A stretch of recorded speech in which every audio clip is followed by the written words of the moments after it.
Hey Commodore Freaks, this is Nick Vivid, and you are listening to the Scene World Podcast.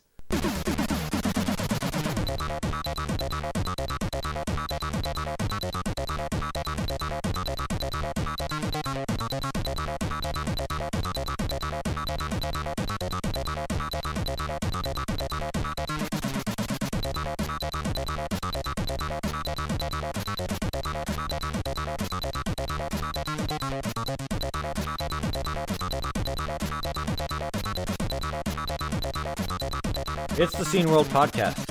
I'm AJ. Jorg is over there. I'm eating lunch. Hello, buddies. I'm eating Chinese food for lunch. Actually, it's Japanese food. Nice. I get to see my awesome chopsticking skills. Well, you don't, because we are on the audio podcast. No, you get to see my awesome chopsticking skills. No one Me. else does. They'll just have to take your word for it that I know what I'm doing. Great. I say as I break it. Great. Yeah. Isn't that why it's called lunch break? Yeah. Because you hurt yourself? That's a new one. See that? See that? Chopsticks right there. Awesome. Nice. I've got skills, y'all. Okay, so in a minute we're going to be talking to the Mega 65 guys. We talked to them about a year ago, actually. It was on podcast number 20, 10 podcasts ago. And when we talked to them, they mentioned, maybe catching up. So we're gonna catch up with them and see what's been going on with the Mega 65 project, where they are, where they hoped to be at this point, and how close they are to achieving their goals. Before that, though, let's do some news. Oh, yes. Well, last time we spoke about the Winner Is You, and the Winner Is You cartridge is using, special hardware that... Siri! Damn you, Siri! I didn't even say Siri. A funny thing, an odd thing, right after that happened to us the first time, a couple podcasts ago, we were talking, and Jorg Siri just decided that he was talking to her. And the day after we published that podcast, I was listening to a totally different podcast somewhere, and the exact same thing happened to the guy that was on that podcast. Nice. Yeah, and it was like, wow. I was thinking, I left it in just to be sort of unprofessional and funny, but I guess it's happening. It happens more often than not. So, okay. So, as you were saying, again, carrying on. A Winner Is You cartridge is using dedicated hardware inside to make it possible to hear to the album in CD-like quality on an NES, and I figured out it doesn't matter if you run it on a PAL or NTSC machine. It's always running at the same speed. That's pretty nifty. So does the audio come out through the Nintendo's audio out? Or does it have like it? Oh, okay. Yes. Yeah. Interesting. Definitely. Yeah. Oh. The cartridge even couldn't have its own plugs because, as you know, you have... a top loader, and you have to close the cover here in Germany, in Europe in general, and there's no place where you could reach out some cables, otherwise you'll leave the unit open. That was actually done with the Game Genie, which is a Cheater cartridge, right? And that you would put in front, and you had to keep the cover half open, otherwise it wouldn't fit into your NES. Right. So I remember that, yeah. And I also remember Nintendo tried to stop them selling it, but they weren't successful. So does the Game Genie work with the top loaders then, if you have to close it? Well, as I said, yeah, it does. So okay. I had it as a child. So did I. So did I, but the NES that I had wasn't the top loader. It just had a little flappy door that you could do whatever you wanted with. You could leave. Yeah, like I said, that is what I had too. The flappy door. Yeah, there wasn't any other model here in Europe. Right. Okay. And cool. Interestingly, I have the European version with the label on it. Yeah. And some people asked me, "Is that original?" I said, "Yes."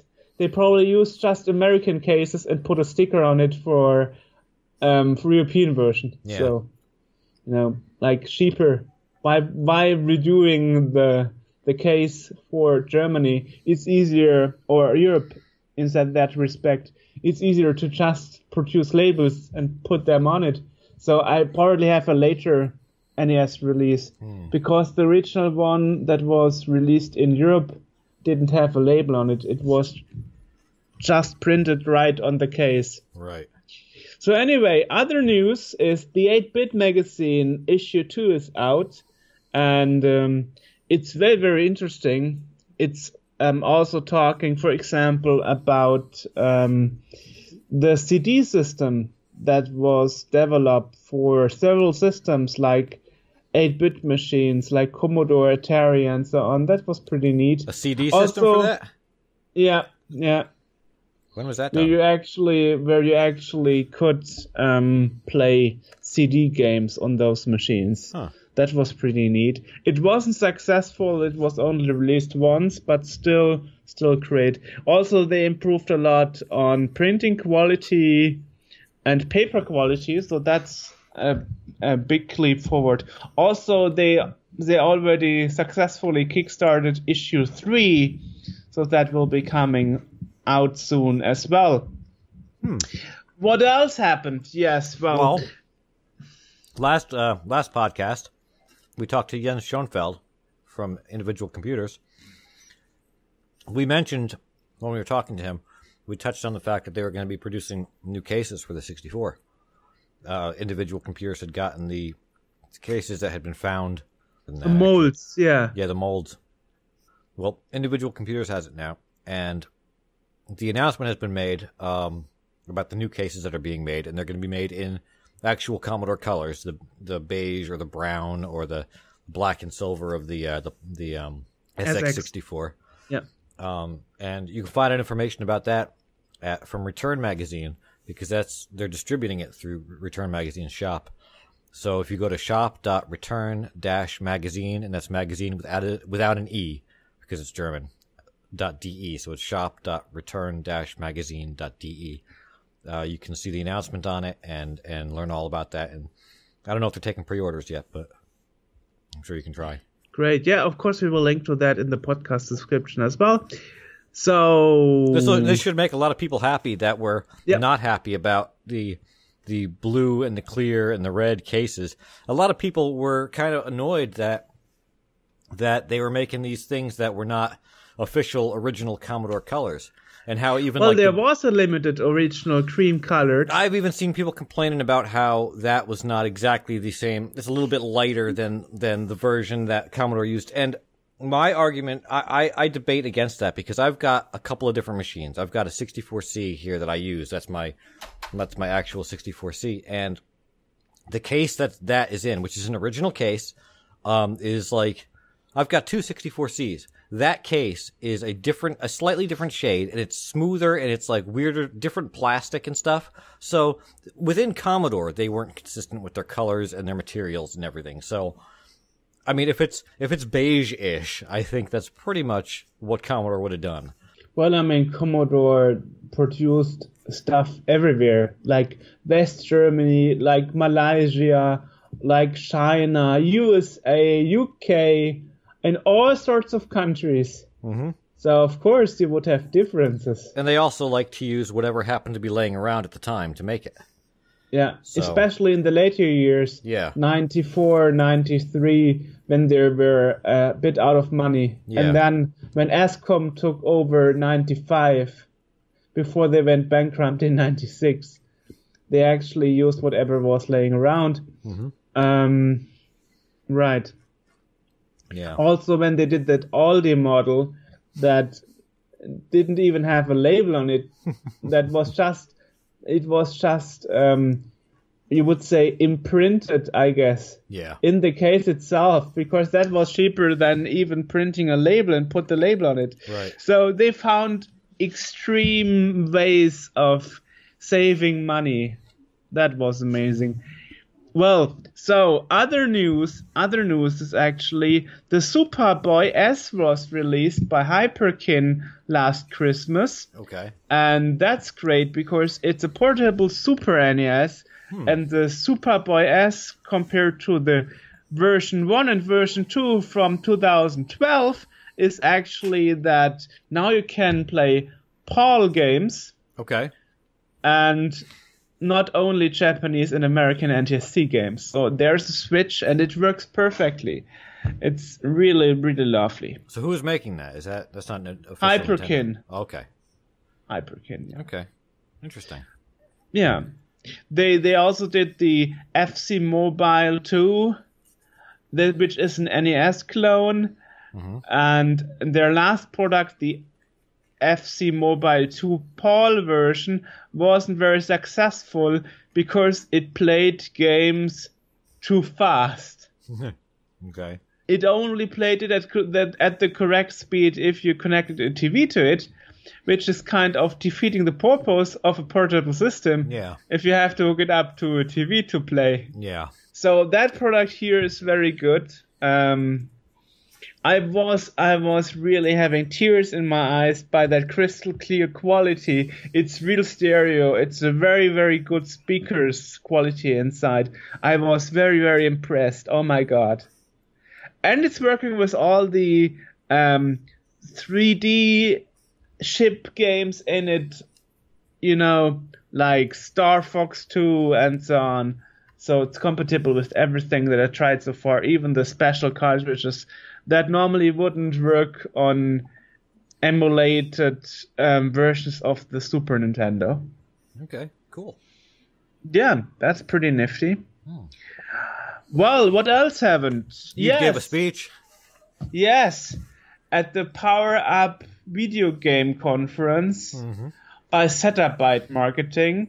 And that was the second part of my speech where I spoke about my experience with Scene World in the video game industry. And it was an hour speech, and I was making like half an hour talking about what's happening right now, what happened since the last half a year, 10 minutes before that talking about the compressed version of my first speech, and then 20 minutes questions answered. I got so many questions, like 3 at a time sometimes, that I could have made 40 minutes questions answers. So I got really very fascinated feedback from the game developers. Obviously, they usually don't hear somebody talking, doing this press journalism thing as a hobby, and pretty successful as we do, I guess. Yeah. The other news is Protovision announced Civilization 8-bit for the Commodore 64. Yeah. And that's a real kicker, you know. And it looks really good, too. It's awesome, yeah. Well, what can I say? I'm doing public relation for the social media for Protovision. Conflict of interest. No. I'm not giving info out before I'm allowed to give it out. No problem. Anyway, yeah. So we also did a stream the other day while we're talking about things that we've done. We did a lovely stream in mostly black and white on Twitch. Yes. In which Jorg sucked at every game that we came along.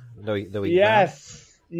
We played tag toy games. So Mega Drive and Game Gear games that were especially released for the Brazilian market by Tectoy. And that is a follow-up of the interview we did with the chairman of Tectoy a while ago with Stefano Arnold. Yep. And so when we interviewed him, we promised that we would do that podcast. So that's number 28, 2 podcasts ago. Yeah. So as always, we tried to get the complete picture, and and it was a pretty successful stream. Sorry, I have to repeat that. So it was a pretty successful stream, I have to say. Thanks for the participation, the questions. We were asked a couple of times, why is this black and white? This is because Brazil has PAL M, which is American screen sync, by European PAL colors, because color was brought to Brazil by Philips, which is a Dutch company. Right. And this is why they have this special TV standard that only Brazil has. It is not supported by anything else, except some TVs and projectors. And every time I bought a TV or a projector, I made sure that the device I get works with PAL M. But the USB crapper you get here in Germany can't handle that. And even the converter that was supposed to convert from PAL M said, oh, it's NTSC, so it kept being black and white. So even that sometimes is misdetected. It was enough to get the point across. We understood what we were looking at. True, yeah. And AJ was most amazed about Bonanza Bros. I've been trying to figure out. I've looked into that some more as to why everybody in Bonanza Brothers is a robot, and I can't find any backstory. Probably because there is none. It's just a game that somebody made and decided to make everyone robots, but it bothers me why that's the case. Another news is Red Rogers has been released. Yes. The successor of Commander Keen from 3D Realms. And I did an unboxing and review, and you can see that in YouTube too. Yep. So feel free to check that out. We also got you got Defender of the Crown, yeah? Yeah. From Cinemaware. For the Spectrum. Uh-huh. Released by Cinemaware Retro. We were sent a review copy for Andrew Fisher, who's our Spectrum guy, and I sent it off to him on Saturday. Cool. So as soon as he received that, you will see a YouTube video of him unboxing that. It's a game that was long time announced to be released officially in a box with manual and stuff on a cassette, and now it's finally out, you know. One thing that we figured after interviewing Cinemaware, when there was still Cinemaware, not Cinemaware Retro, that people don't have patience. People always are like, are you sure they are still going to release that? I'm saying, yeah, they will. Just have patience, you know. But it's like with Rocket Ranger Reloaded. If you once cancel a project, put it on ice, people are afraid that this will happen with any other project afterwards. Yeah. But I trust Sven Fössing. I'm pretty sure he Sven's will a good guy. keep his words. Friends are buddy. So I don't think he would run away with the money and say screw you. No, I don't think so either. So I want to give a little advertisement, a little shout out to a person on YouTube who does some videos. She's mostly an Amiga person, but she's been doing some C64 stuff. And her name is Medea Al Husseini. It's Miss Mad Lemon on YouTube, and I'll put a link to the description because no one knows, because it's a really weird long thing URL. But it's been instrumental in helping me figure out how to fix an on-off switch, and there it is. It's fixed now. It was broken before. Wow.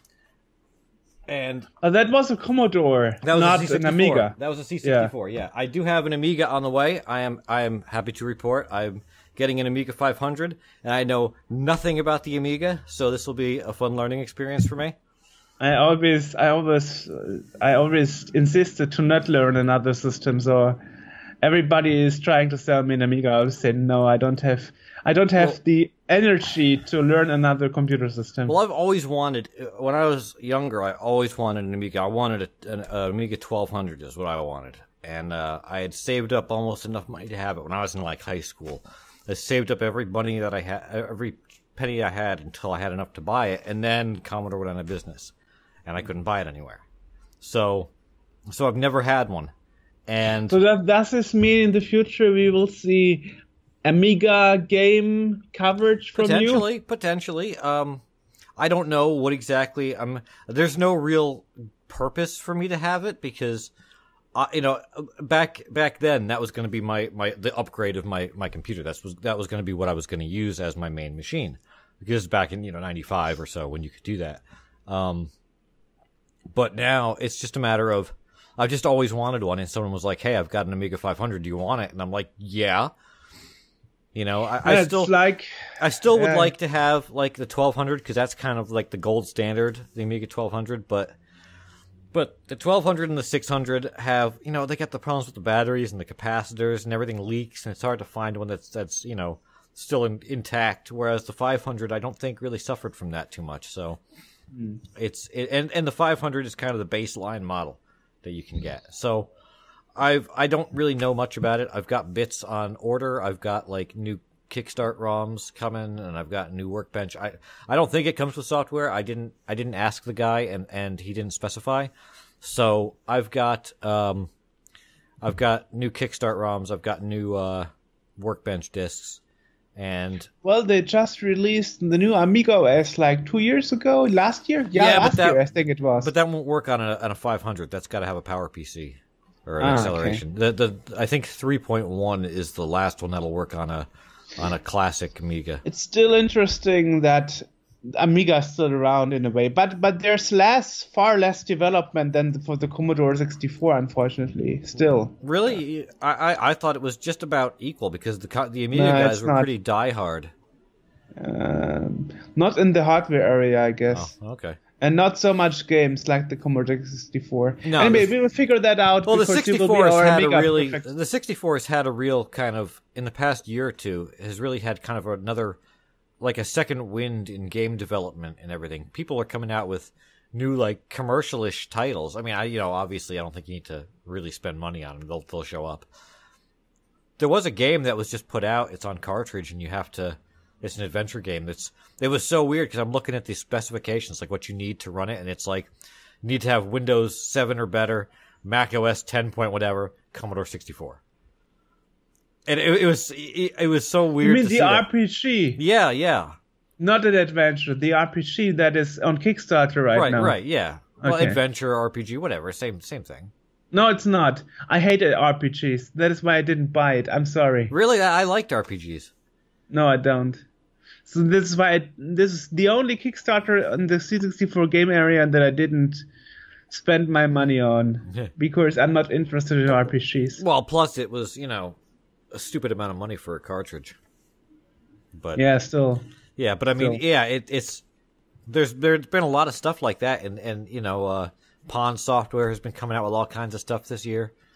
Yeah, they are actually emailing people that cast that their interest, and the pre-order should start on the 20th of February. They announced, and in the forum they showed pictures of how the game will look like, packaging, manuals, and so on. It's looking beautiful. Yeah. Well, what would you expect from Vanya Atne? True. Can only be great. Yeah. Mermaid is a master in art, and a pretty good coder from what I heard too. So yes, no indeed. Questions about that. I used to be in a demo group with her too. Nice. This is like my main claim to fame in the scene is that I was in a demo group with Mermaid for like 3 months. Okay, great. So real quick, we also have something from Atari, I think. Yes, the new Atari announced that tomorrow there will be a Kickstarter on the 8th of February, which will be in the past for you, but it's, still 4 days after you hear this, so it's fine. And if you search on Kickstarter for the Atari smartwatch, you will find an Atari smartwatch. There are no more details than that it will be a smartwatch for gamers. So look forward to that. Okay. It's funny because we did this interview with the person who did lead the dig, the Atari dig, Joe Lewandowski, and he says like something weird happens in history and Atari dies, and it's coming out of the ashes again. Then it dies again. Then it's coming out of the ashes again. Then it dies again. It's called and this is another game real band. Yeah. And it's coming again. They are trying it again. Okay. It's like an undead company. Yeah, Atari doesn't want to go away, and I don't know what they do anymore. I mean, I thought it was just software now. Smartwatches. Well, they want to get into it, but I will have a look at it. If it's good, if it's at a decent price, I might consider it maybe. A smartwatch built for gamers. And it says it's going to be a powerful smartwatch like no other. It doesn't really tell me anything. Yeah, but more tomorrow on the 8th. Yeah. Okay. All right, Atari. Sure. We could invite Atari to the podcast. Yeah, bring Atari on. Let's learn about this. Can we get a demo unit? We'll review it. We'll see about that. Yes. Speaking of getting demo units to review, let's. Oh yeah.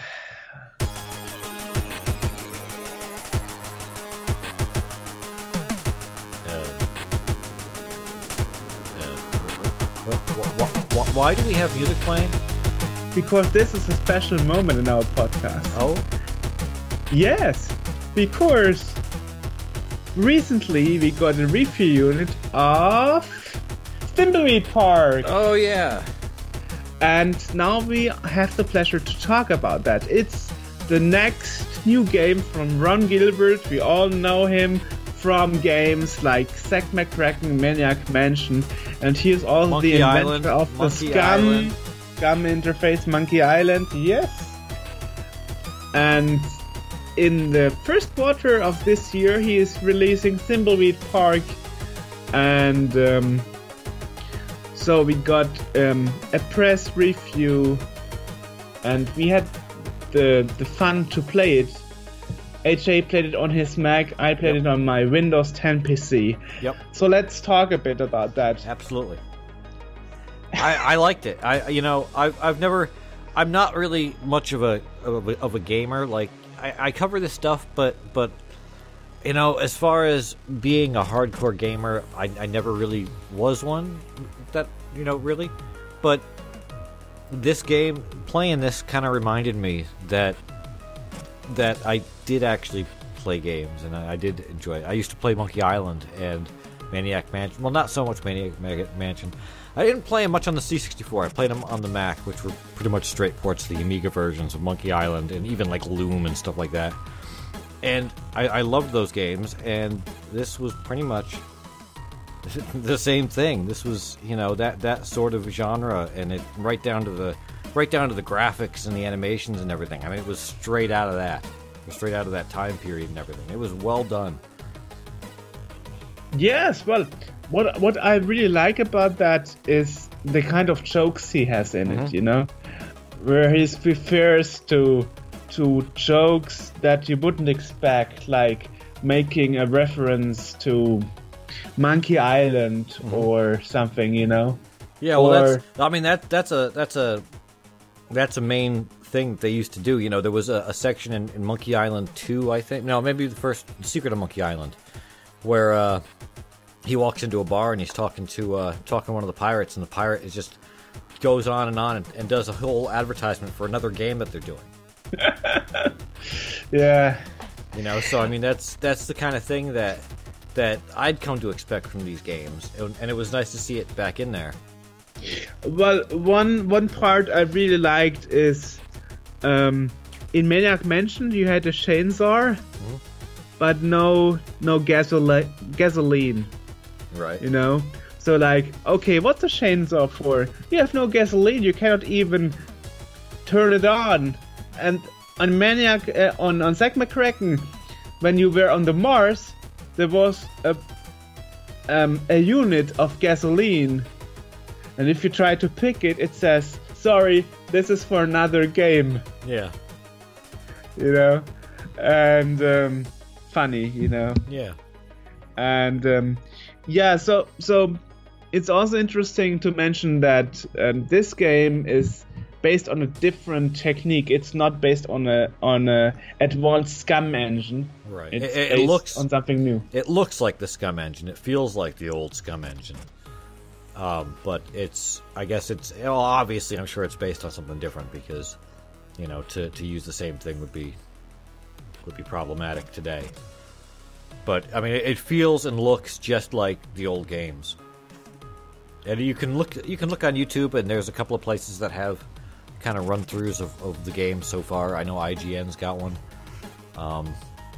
So you can see that. We might put one up when the game is out. We can't, at this point, there's an embargo on information being put out. This podcast will be released after that embargo is lifted, obviously, because otherwise we couldn't talk about it without getting in trouble. But But once it comes out and we get a chance to play through, maybe we'll do a review of it. Sure. I got the boxed copy for $150, so Okay. I will definitely review that. And we also did an interview at Gamescom with Robert McGowan, who is quality assurance and also a fan of Zack McCracken and Maniac Mansion. And you can see that on YouTube, youtube.steamworld.org. And if you go to the Gamescom playlist, you can see the interview with Robert McGowan. That also includes some pictures and press videos where you can actually see some of the gameplay. Right. What I really like about it is that they kept a lot of stuff inside that we know from Maniac Mansion or Zack McCracken, not so much from Monkey Island, but you can actually switch between characters. Yeah. Yep. And you can continue the game with an entire different character at some point, you know. Yeah. And then you see the whole story from a different point of view, and after you made that part, you go back to the other character, and so you are seeing the stories from different sides. Right. It's quite interesting, yeah. Yeah. And also, what I also liked is they kept the cutscenes. Yeah. Yeah. What I really miss, I have to say, is the scanline filter. Especially from my perspective, because, you know, on CRTs on the Commodore 64 or even on the PC, it didn't look as pixelated and blocky, you know, because you had that blur, and everything would be like a bit washed out and not be as sharp as nowadays LCD's TFT techniques. So I miss that.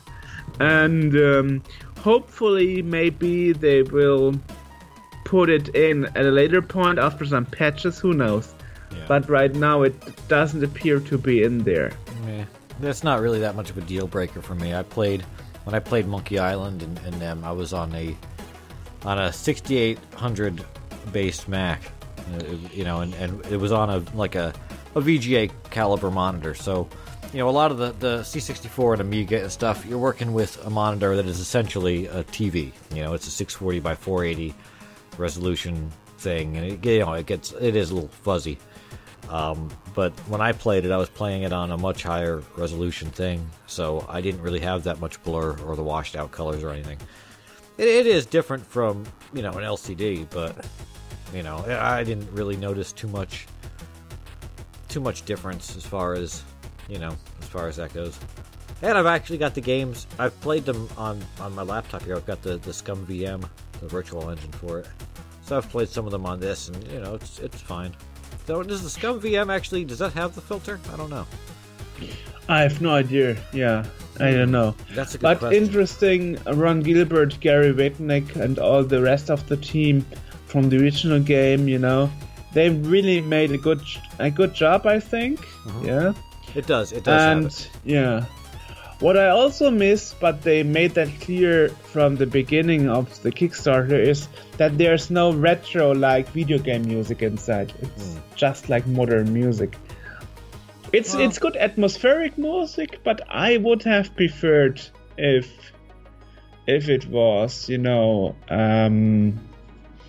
more like retro, or if you had an option like Outrun 2006 Coast to Coast, where you could decide between the classical retro Outrun music and the rearrangements. Well, that's like the reissue, the remaster of Monkey Island that's available out. You can switch between new graphics and old graphics, and new music and old music. Yeah, exactly. Yeah. For me, I don't mind so much. I can do. I like the music isn't so, that doesn't bother me so much. I like the fact that it's got voices. Which the original ones didn't have. So you sure, know, because voice the technique wasn't so far back then. Yeah. Right. But I like the fact that it's got these more advanced features like voices and stuff like that. But still, there's something about the old graphics, especially in those games. You know, there was a very interesting style that they used, especially with Monkey Island. You know, it was very kind of, I can't even describe what kind of art that was, and it kind of loses something because they updated Monkey Island, and you know it's got newer graphics and stuff in the remasters, and it just isn't quite the same. You know, it I don't know, it just doesn't look right. And there was a couple of 3D versions that were on the PlayStation, and when you try to translate that style of graphics, it's very sort of artistic kind of. I can't even describe the kind of art it is, but it doesn't translate well to 3D or to, you know, non-pixelation. And this new release, it has all that. Yes. It has the same graphic style you are used to. Yep. So you guys should check it out. It's thimbleweedpark.com is the website where you can see what's going on with it, and I guess you can buy it through there, or I guess when it's available you can buy it through there. There you go. Well, it's going to be available for Mac, Windows, Linux, whatever you say it, Xbox, iOS, and Android. So it should be in some app stores. It should just be floating around. So yeah, the thing is, and that is the reason why I was backstage at the last Gamescom at Microsoft, is it's a 3-month exclusive for Xbox. Oh, okay. And after the 3 months exclusive, it will be released on other consoles like PlayStation 2. Oh, alright. Cool. So that is why. Nice. And once again, you can go back and go to youtube.sceneworld.org and listen to the interview with Robert McGowan if you want to know all the if you want to know all the technical details. Mm-hmm. And also see some pictures and some videos from the game itself. And you will hopefully agree with us that this is pretty. Yeah. So thank you for listening to us. Now let's jump to the Mega 65, guys. Excellent. There we go. Party time. Great. So this is our Mega 65 update call. And Detlef was kindly reminding me on the last Retro Börse that we had disappointments. So let's talk about what's new, guys. What did happen in the year since we spoke last time? Has it been a year since we talked to him? Yeah, I guess so. Almost, yeah. May, yeah. Oh, okay, yeah. Well, it says February 2016 on our homepage. February. Yeah? So about just about a year. So, but yeah, I did not get you on. We met at the Retro Fair and there was some disappointment. No. You said. I said you remembered me that we have an appointment. Appointment, not disappointment. Appointment. I heard disappointment too, but I wasn't gonna say anything. Appointment. Oh, I never would be disappointed. No way.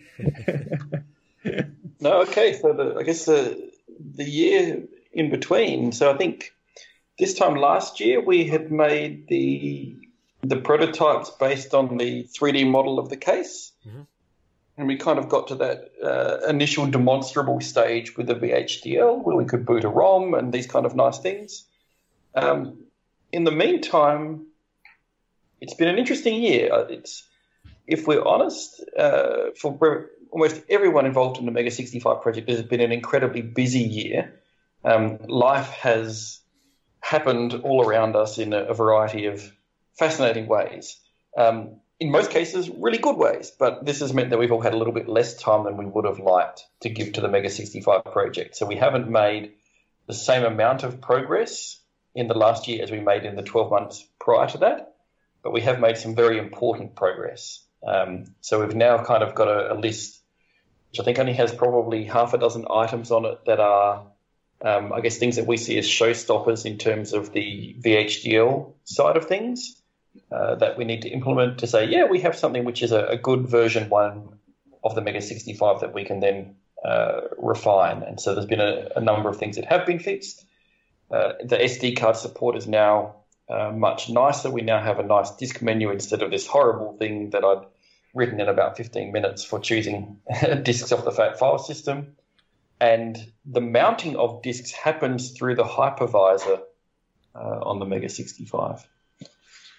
Yeah, So- there's a list of updates. Andre, would you maybe like to present us the list of updates we sent out to? Okay, sure. Back again. Sorry. Thank you. Yeah. So maybe we can summarize a little bit what was achieved. So we have obviously worked on the VHDL code base, which is now almost feature complete. We have worked on a dedicated FPGA board design, which is also almost completed. So we expect that we will have the real Mega 65 boards in the shape that we want them within the next 2 to 3 months. So this is a work in progress with the company that we contracted for producing the FPGA board. We have completely re-engineered and 3D modeled the case, where we have produced some prototype cases of that already with rapid prototyping mechanisms. We have more or less sorted out the keyboard and the case supply chain.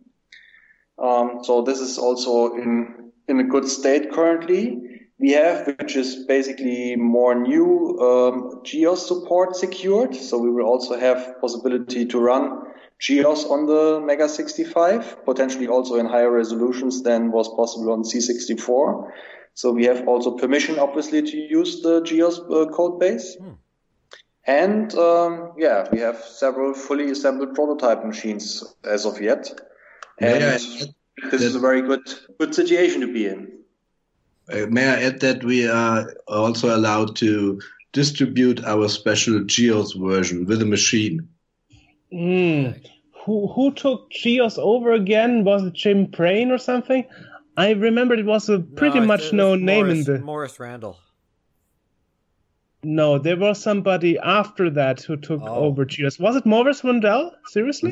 You can easily solve that riddle by Googling a bit. It took me like 15 minutes, and I contacted the obviously last person in the chain, and he was very kind, and he said, yeah, no problem, you can give it for free, and then I am fine with it. And I later heard that person is meant to be very hard to communicate with or to contact, but for me it turned out very well, and we're happy with that. And there will be a special GEOS. Actually, I think the code base we are using at the moment is based on the C128 enhanced GEOS version. But as Andre said, of course, we are trying to get more, and of course, all the Mega 65 features fully to work, especially high resolutions might be really appealing for GEOS. Yeah, you're right. Morris actually, sometimes he's a bit slow, but personally never had a problem with him. I mean, I got my CMD Smart Mouse repaired after warranty. It took 7 months, but wasn't really a big deal for me. So I got it repaired for free. So I was happy. So yeah, it's true. The easiest way to reach Maurice Randall is actually using his phone number, because he answers the phone almost all the time. That's of course the easiest way. But it's good to know that Maurice is giving you the permission to actually improve the GEOS version. So there will be a new GEOS, or will there just be some new resolution, or do you also plan on implementing some new features in the GEOS? Well, Jörg, let me put it like this. Of course, we have huge plans for the GEOS, even maybe implementing it on boot level so that the Kickstart features would also be in Windows mode or something. But it all depends on the people that are contributing to the project. And you heard that it has been a really busy year for us, and we could always need more people to get the things even better. So GEOS is, of course, not number one top priority for a release of the machine, but it will be very nice to have. And we have currently 2 people working at that, and we're really happy about that. But besides high resolution and more colors and incredible loading speeds and stuff like that, and support for other mouses and whatever you like in that direction is, probably gonna happen, but there can always be more. They're always looking for anyone who wants to contribute to the project, and it's such a complex project, and that there is a huge number of subtasks that are, each of them are really complex and can be done in that way or the other. And as you know, we are not aiming for a very cheaply made product that is will be sold to lots of consumers. It's a fan, nerd, whatever you want to call it, project, and we are earning nothing on it, and we're giving lots of sweat and tears and blood into that. And everyone who's willing to join is happily welcome. And the more people join us in making this perfect, the quicker it will be finished. This was the word for Sunday, or whatever you call it in English. Okay. Yeah, it's pretty much interesting because AJ and I, in our last podcast, for example, we had Jens Schönfeld, and he is also working on an FPGA-based, C64 Reloaded next to the C64 Reloaded Mark II that will be more like an original board design. And also a bit earlier on, we talked to Darren Mailburn, who actually worked on the Z64. So that is even also an FPGA-based Z64, but more aimed for the masses. So when Mega 65 is coming out, you will not be the only FPGA-based C64 solution anymore. No, but here is a really key difference to all of those other ones. Our project is unique in that it is fully open source, so that the community can benefit from what we're doing in perpetuity. If in 5 years' time Mega is no longer able to make another Mega 65, the community will be able to make their own. They'll be able to make spare parts. They'll be able to fix bugs. They will have a degree of control and ownership of the platform and participation in the platform that I don't think exists to the same extent in any of these other projects. Right. It'll be a lot like similar to how with the ST2IEC devices that are available now, you see them from a lot of different people selling their own kind of little versions of it. So with this, once you've put it out there, at some point in the future, there could be 10 different individuals making their own version of it. Exactly. Each with their own little spins. Exactly. It breeds a healthy diversity, and it breeds a resilience. I mean, again, the other, if we step further afield from just the 8-bit space, look at Linux versus Windows. Which one is growing in market share year by year, and which one, whilst having a number of attractive properties, if you're a commercial entity trying to sell it, has actually ended up with a much weaker position than it had 20 years ago versus the open source side. So, and in saying that, Windows still has a really key and valuable place to play in the market space, right? And so from our perspective, we see these proprietary closed source solutions where these people wish to control what they're creating completely so that they can bring it out commercially, and that has a great advantage for many people. And we are complementing that by making this, free and open solution that, initially it may be rougher around the edges than the proprietary ones, but the ability for not just us, is not constrained by the economics of the 8-bit market and having to have something ready today or in 12 months' time or whatever the time frame is. Like Linux, it can be improved upon year after year after year. And I think in the long term that's actually the healthiest solution that I can think of, to complement what's already out there. And so the question will be, from the customer side, who will buy which solution? I mean, well, it's going to add a certain amount of it's going to add a certain amount of competition, and it's going to improve final products because your 65 might need to be better than someone else's in order to drive sales to that. Yeah, exactly. So you have a different situation than you had 1 year ago. Yeah, but this is fine. The world changes. I mean, look at the world 12 months ago compared to today.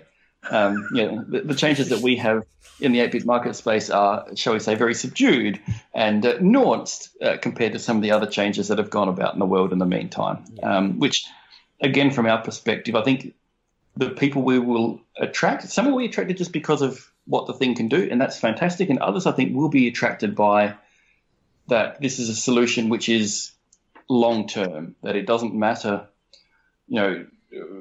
what happens to the survivability of the 8-bit market in any way.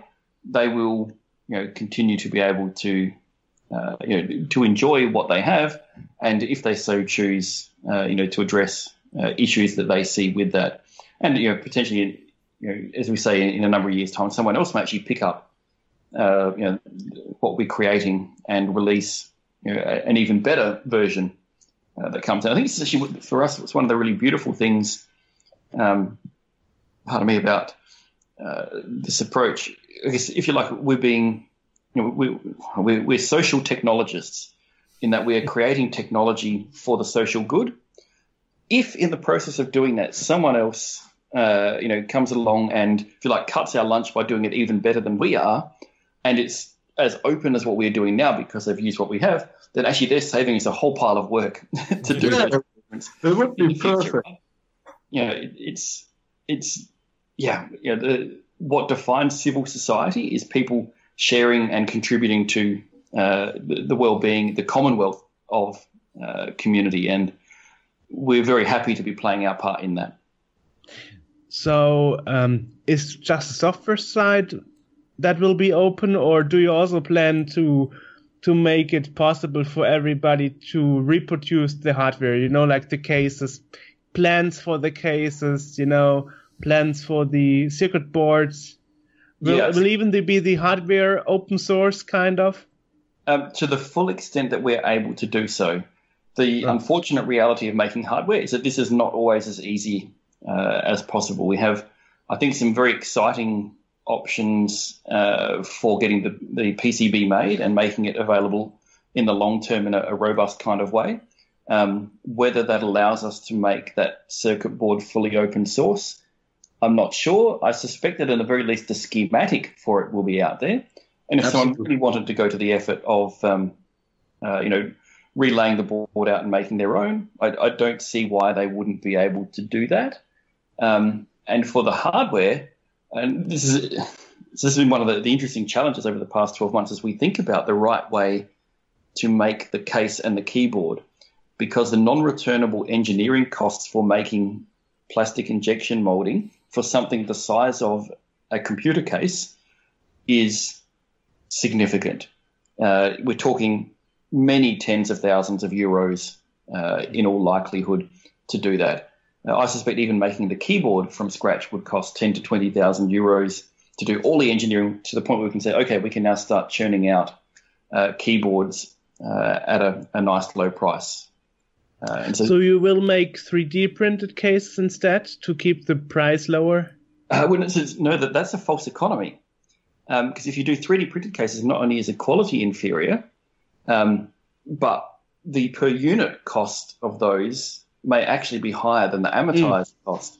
So this is a whole Gordian knot, and we one of our challenges over the next few months is to try and unpick this and see what we can do. I mean, in a completely different project, I'm starting to gain some understanding of how this whole injection molding, side of things works for something quite unrelated to this. But that know-how will be quite helpful as we think through what the possibilities are, what the options are, and like with anything, once you've kind of gone through the process once, it's then easier to do it again. And so it might be that we can, design the tooling, at least in part ourselves, to really reduce the cost, because the cost of getting the injection molding tools designed is probably a third to a half of the cost of that process. Wow. And then, of course, getting people to start with a huge block of hardened machine steel and make it the right shape for you is also, of course, another significant cost.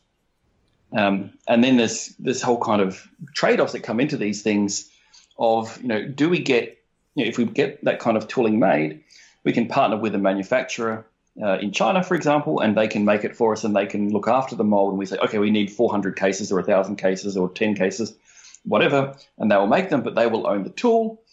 And maybe that's cheaper upfront, but more expensive down the track and less control for us down the track. Or it's much more expensive, but we could get the tool made in Germany or in Australia, depending, where our team is kind of split between those two countries for the most part, and get the tool made and go, okay, now we physically own the tool. We can look at it. We can poke it with a stick.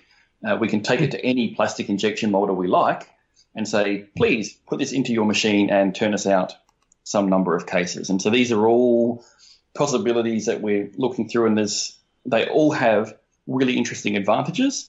And it's just a case of us working out exactly how we can best do this with the opportunities and the frustratingly limited resources that we have at our disposal. Because this is one trade-off to doing it so open, is that we don't, we're not part of a company that has a pile of cash. So we can't simply sit down and say, okay, we're going to invest 50,000 euros or 100,000 euros and get all of this stuff done so that it's cheapest going forward in the long term. That's just not an option to us unless we found some way, or if anyone happens to know a rich sheik who has an enduring burning interest in the 8-bit space and would love to be our patron, we would love to hear from them. Actually, we're looking into crowdfunding options all the time, and we're just back to that discussion to get exactly that money to produce the molds. So, but as Paul said, we are very limited in our time. So, again, anybody who has proper knowledge or is part of a company who could help us in that way, please send us an email. The original molds for it, they were never found, because I know that they have the original 64 that were the 64C molds, and then they also had, I think they found the 128 and the +4 molds as well, and they went to a museum or somewhere. The 65 never. Did that even have a proper mold, or was that just so? I think looking at the units that, like the one that I owned for 15 years, that unit was clearly injection molded. So the one that I had never had the serial number sticker on the bottom, and so you could actually see the nipple where the plastic was fed into it. So that was there clearly was a mold. Whether it fit 100%, this is a completely different thing. It would have needed to be modified. And indeed, that could be why it was never found, was that it was never actually at Commodore to be auctioned off at the time. It may have been in the hands of, goodness knows which company that does injection molding tooling to adjust some of the fiddly things. So, for example, the clearance around I'm trying to remember now, it was either the up or the right cursor key was too tight. So anyone that had one of the early prototypes basically had to sand the case a little bit so that the key wouldn't stick all the time. So to cut to the end of that, as far as we know, the original mold is lost. Okay. Yeah, the first prototype of the case we produced, we tried to be as close as possible to the original, had exact the same problem at the same spot. So, we are fixing some things, but still it will be really original, looking very much like the original.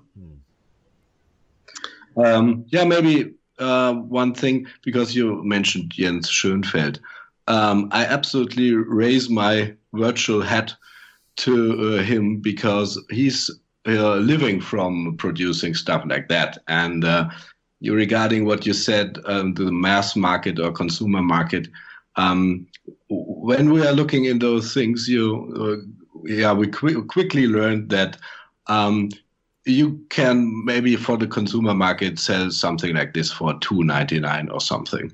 And if you want to do that, you have to produce it for under 80 euros. And then you absolutely cannot use, like we do, the quickest FPGA on the market, and you cannot have retro RAM, and you cannot have all that ports, especially the old school ones like C64 expansion port, which we have. It's not possible. So the thing about our project is that we are not making any profit here. We're doing it for preservation purposes, and of course, because we would love to have a computer like this, and we cannot buy it, so we want to produce it. And of course, we're very perfectionist about everything. And so things take a little longer unless you have an army of people helping you. And sometimes some people join, sometimes some leave, and it's an ongoing process. And we'll see how quick we are on the long run. But is it looking more positive than it did like last year? Do you see that your that the interest is still growing and still going on, despite you have, as I said, some competition now? It's not competition. They cannot do it like we do it for no profit. It's not possible. See, if we need to find out who or how many people will actually buy the machine for the price we need to have, which will be the cost we have to pay, plus like maybe 10%. Maybe we even split that off and say you can donate to our mega EV, and the other things we give for free. Yeah, we just you would just pay our suppliers, and we will see about that. And you cannot do this, and we are trying hard because giving up is not an option for any one of us, and we have done crazy demo scene and other projects before, and we never gave up. But of course, producing a computer like this that is highly compatible to maybe the most famous and sophisticated computer in the 8-bit era, plus having all the modern features you like, and also very, very enhanced 8-bit modes that actually feel very original, but you can do crazy stuff that was not possible at that time. Or you just can do stuff quicker, or you can have a C compiler because you just don't want to code in assembler, whatever.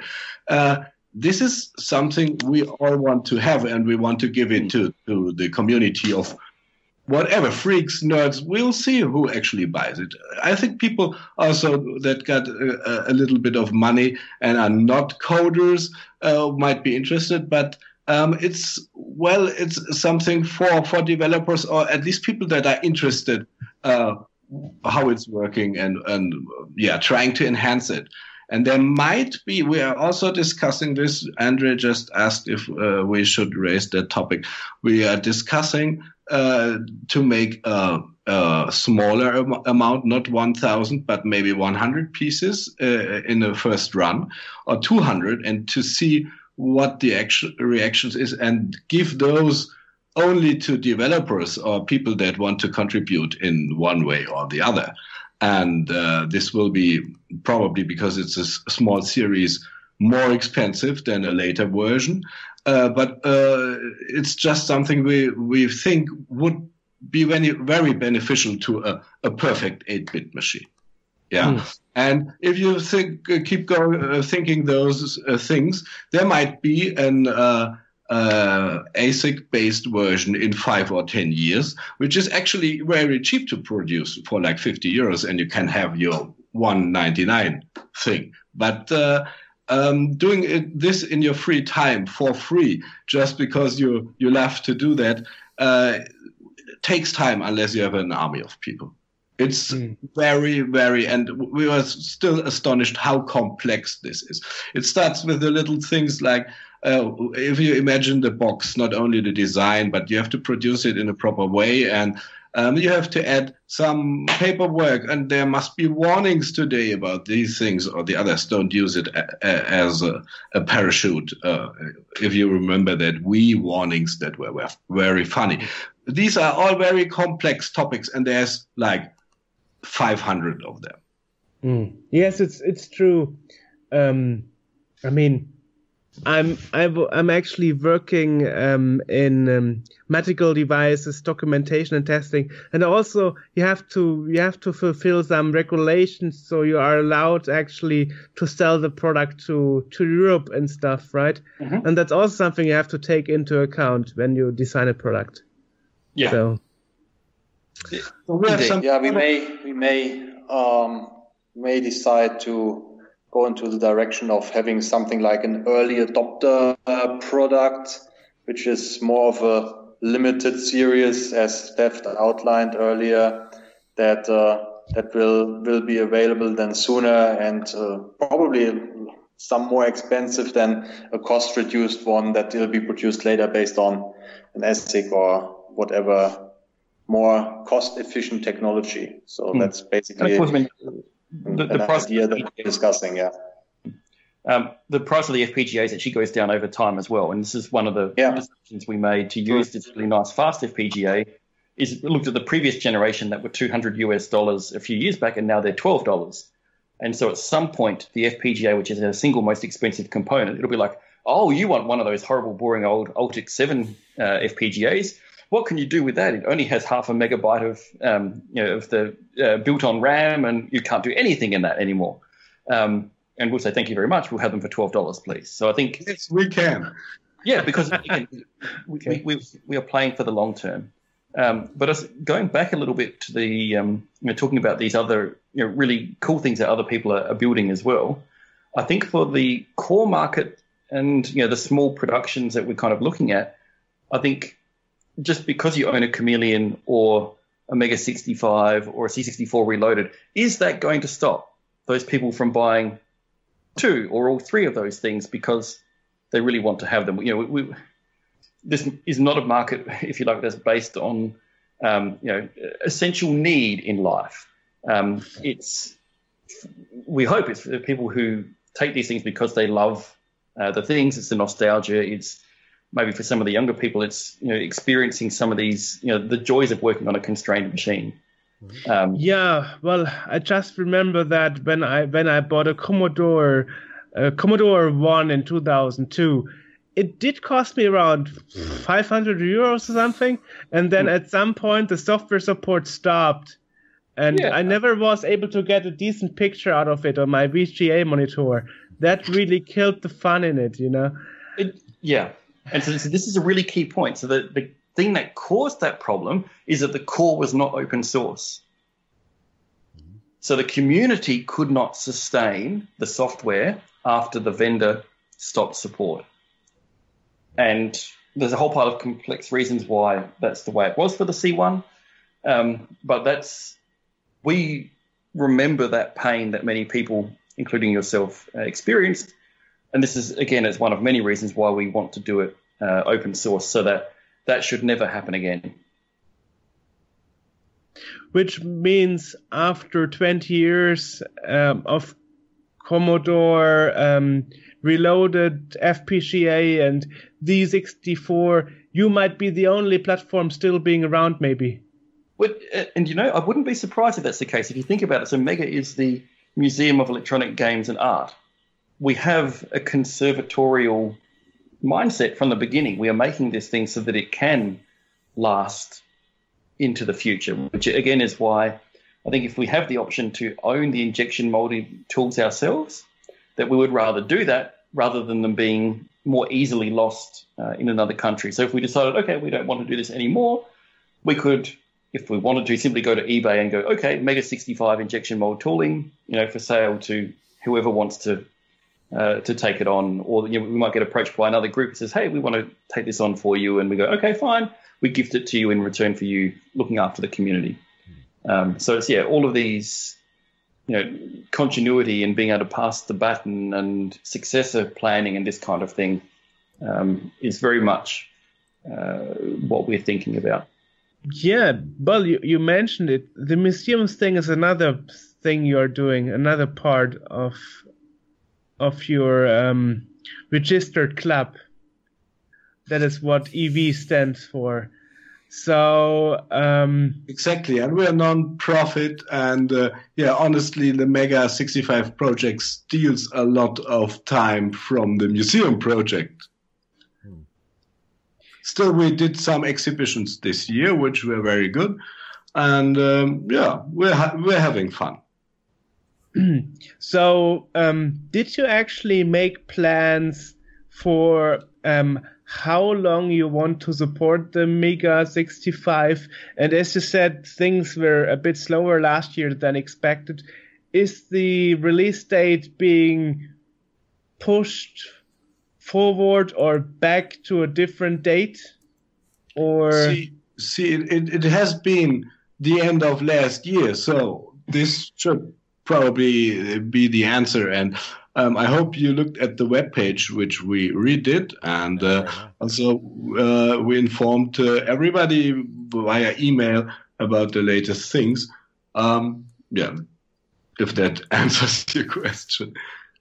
But I guess to put it another way, I think we are moving the realization that life is so busy for us, and yet we still really want to do this and we still love the project, is that, if you like, we are now in the post-release date era.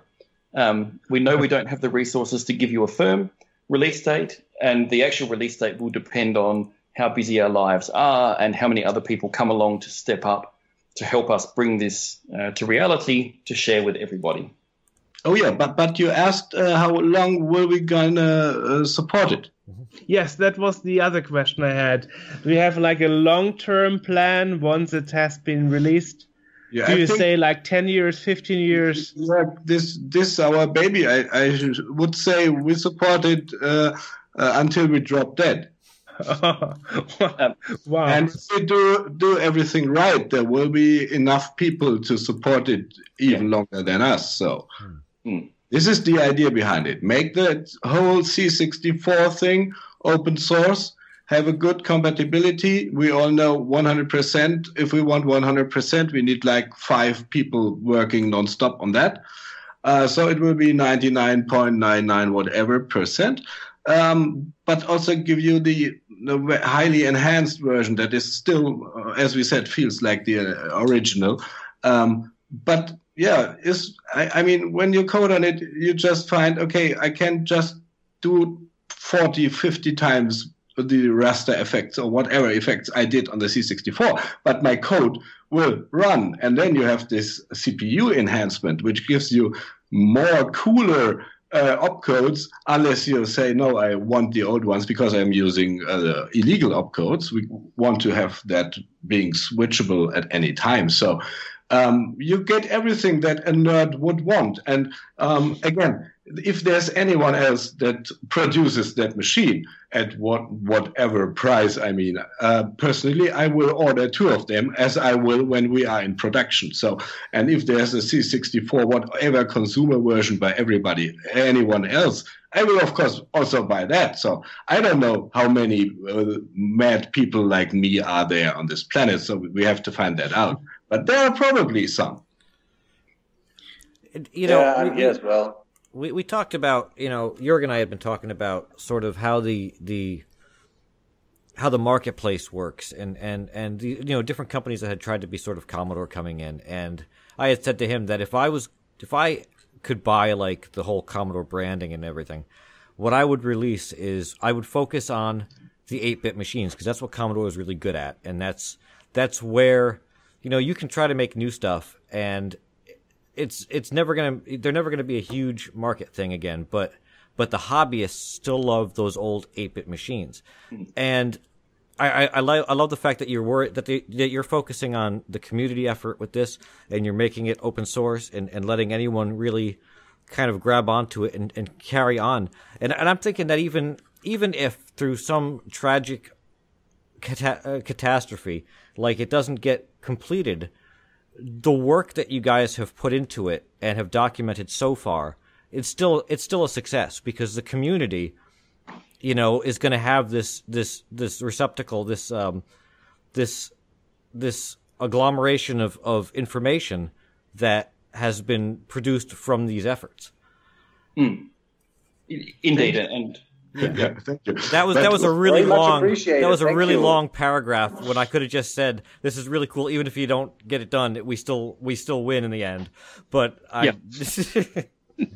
actually, it's working. But yeah, we want to work it even better, of course. Mm-hmm. But I think this is actually a really key point, and again, it's why we have done it open, because if you do something open and you get halfway, as you say, this is success. If you do something closed and you get halfway, then it's complete failure. If you do something closed and you bring it out to market and then it fails and people can't use it, like with the C1, this is also in effect really a fail. Mm-hmm. That hardware simply is not useful anymore for almost anything. It's quite hard to get to run, and we know there's a whole sad, complicated history as to how that's happened. It's not any one person's fault. But the only way to avoid that is to put the power and the information in the hands of the community so that they can move forward. And we completely agree that I think we are putting that information in the hands. I mean, we have the VHDL implementation. We have a quite functional emulator. It's not perfect. It's not fast. But we have a Mega 65 emulator, and so this is starting to embody aspects of the C65 that most people don't know how they work. Like at the moment, we're going through some of the variations in the DMA chip between the different versions of the Commodore 65. This is causing us a whole pile of interesting work at the moment, but I think with the help of some of our volunteers, we're now on top of that. And again, this is just all really interesting information from a preservation and heritage side of things as well. Right. And that's the other thing, is that you're looking at it from a preservation standpoint rather than from a commercial standpoint. That it's really again there really is no failure in any of it, because either way it's getting preserved and this information is getting out there. And one thing that might be interesting for the listeners is, as Paul said, the emulator is quite slow. But this is not because it's badly coded, just the opposite. If you want to emulate the Mega 65 at its current full speed, you would need a PC that just does not exist. That needs to be like 40 or 50 times quicker than an actual i7 at 4 gigahertz. So it's really interesting that even if the computer itself feels very old or old school, it's having quite some speed, and it's nothing that you can do with a chip that costs like 10 or 15 euros. It's a really, really quick machine. Well, I mean, with all this effort, I mean, you have to be careful with one thing, that you don't create something that isn't compatible to each other, I mean, we saw this with the DTV, where suddenly there were demos for the DTV, and suddenly there were fixed versions of game for the DTV, and after 4 years, all that DTV community was dead in a way. Yeah, but DTV was never meant to be a developer platform, and the approach I lined out before, that we might have the first bunch only available to developers, would underline what you said, that if we address the broader audience, we want to have a really perfect product, because of course it's very long time can be between 99.9% perfection and 100%. So as Paul said, basically we could roll out the thing with some flaws left, but it's an ongoing discussion, as you heard. Probably we're not going to do that. But also, man, there is some interesting just the psychology of things. If you look at, in effect, what we're making is a really souped up Commodore 64 and also Commodore 65. And it's a bit like, it's been fascinating living here in Germany for the last 3.5 months. Sort of, you go out in the Autobahn and, so as Australians, we now refer to the speed A1. So like you have Mach 1, which is the speed of sound. A1 is the speed that an Audi goes past on the fastest lane on the Autobahn when there is nothing stopping it. So we think this is somewhere around 300 kilometers now. But most people, despite their vehicle being capable of doing, A1 or A1.2 as the maximum speed, are actually doing like A.3 or A.2. They're doing something much more sedate, but they take great pride that their vehicle can go at this greater speed and can do these wonderful things. And so I think many people with the Mega 65, they will primarily use it as a very comfortable Commodore 64 or in some cases Commodore 65.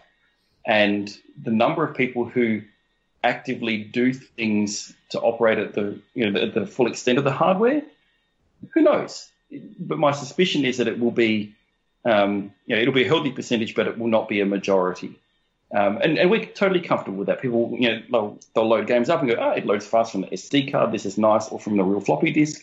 This is nice. Oh, it's decrunching. I'll double tap restore to tell the CPU to go to full speed. And oh, look, it's decrunched before I've taken my finger back away. And I can now put it back to normal speed and play the game or do whatever. We want it so that it has that really nice fluid feel to it, whether you're using it, in the suburban streets or whether you're using it in the fast lane on the Autobahn. Well, this Commodore 64 is going into so many directions. For me, as a customer, it will be very interesting to see which one of the many platforms will be the most anticipated,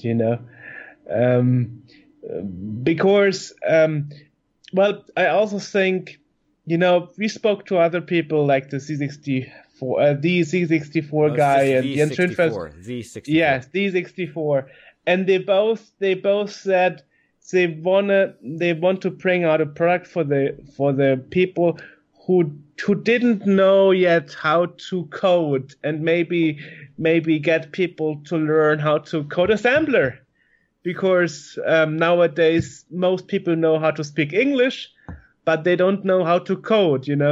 Like AJ put this example that is his workplace. People were amazed that he knows HTML. So it's like a lot of knowledge that was common in the 90s and 80s is lost nowadays. And maybe the Mega 65 can be a reason for youngsters to learn assembler again or something. And this is exactly one of many reasons why we want to make this. I work in a university, so I'm intimately involved in the education of young people who I see lack this opportunity. And it's not that they are less intelligent or less interested in any way. They just, the march of time has not granted them that same opportunity that we had because, the reality was that computers were a pain in the backside to use in the 80s and 90s. You had to know how to do things to make the computer do what you wanted to do. And the side effect of that is that you learned how to control it. In the same way, if you have a manual car, you learn much more of how the car works than if you only ever have an automatic. And so we see great value in giving that opportunity. And of course, the increased specification of the machine makes this, again, kind of a little bit more convenient and hopefully maybe even a little bit more interesting as well for the students to come along. So I would love at the university to offer, an intensive course where we actually get first-year university students or even students still at high school or even potentially at primary school. There's no reason why not. And, just go, okay, we will show you in a really fun way how computers work and give them something which will be valuable to them and to society in the economy for the entirety of their lives. But we have to make the machine first. Right. Well, I also think the the sudden success of the Raspberry Pi, for example, is also showing that there's interest in self-hardware development and self-software development. So hopefully this is supporting your ideas and everything. And yeah, look, I think to us, this actually does really validate the approach that we're taking. Although there's an interesting thing, the Raspberry Pi, to my view, is actually still too complicated.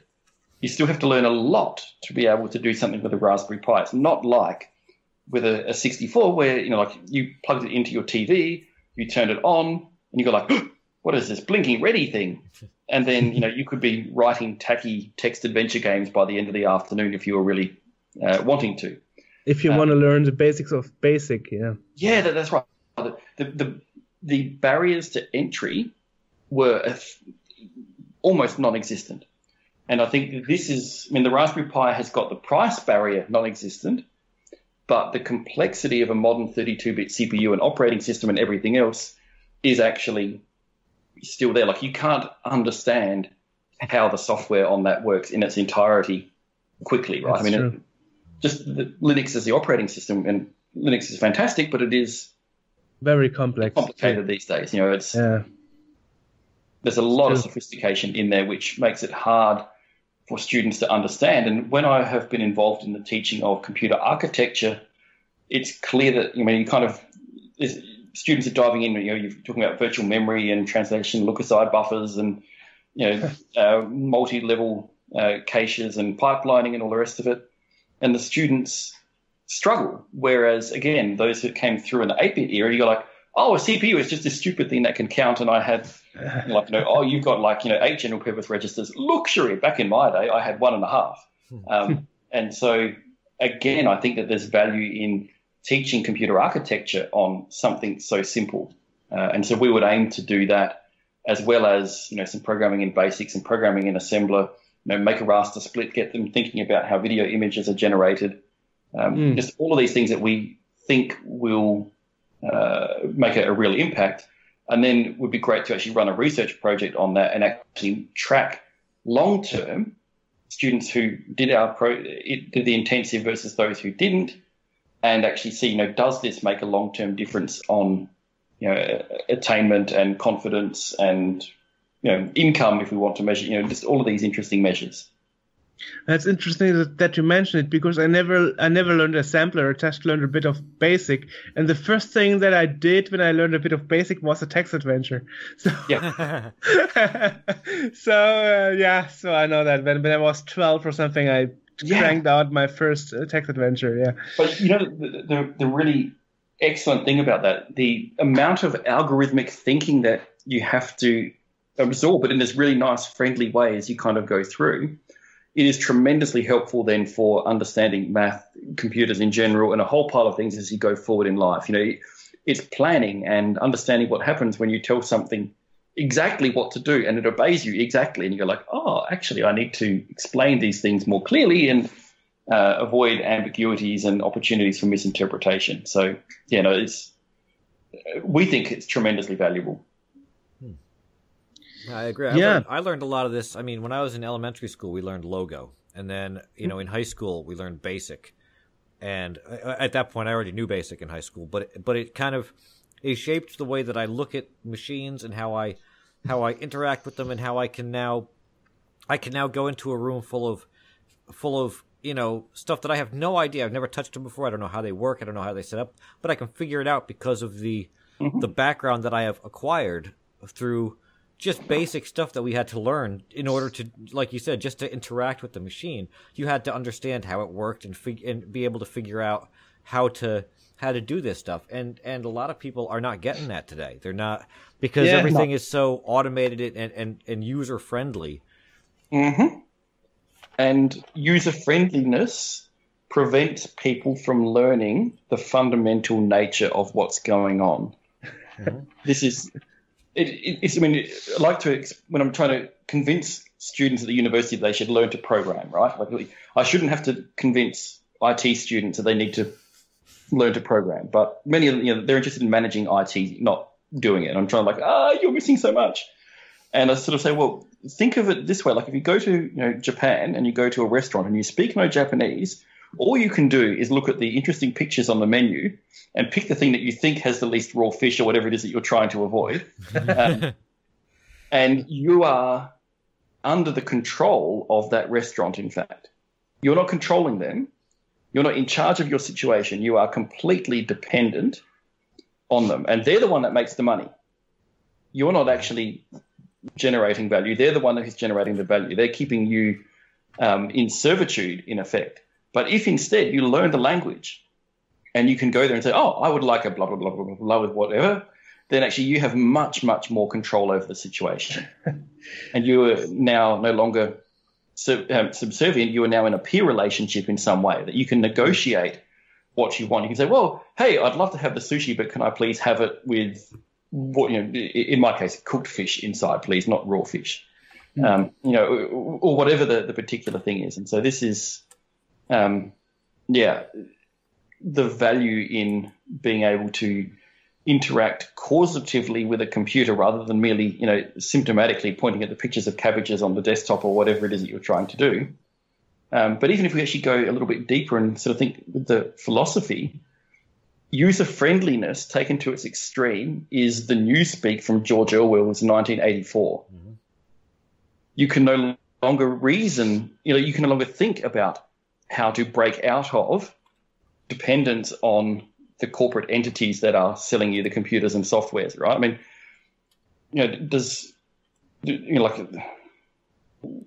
computers don't tend to come with the means of programming anymore. That's for developers. It's a special subclass, and you maybe have to pay some money to be allowed to program the computer. And that's true, yeah. So the thing is, if you look at the Mega web page, the shortest URL is mega.ms. You see that we are doing that programming for kids, mostly elementary school. And we normally have like 10 kids, and they are doing a double hour for like a few weeks in a row. And they are mostly 50% girls and 50% boys. And they are really, really excited that they can produce something like the games they know, and they probably only load from the from iTunes or whatever, from the Play Store, and it's not in their thinking that they can produce something themselves, like a game themselves. It's absolutely fascinating to them, and they all do it with a very high concentration and fun. And they produce a game which they can play at the end of that course. So we asked them if they would like to continue programming, and 100% said, yeah, we want to do that at home, and we want to program more. And what you said, yeah, exactly at our time, you had maybe that text adventure on your tape already, and you loaded it.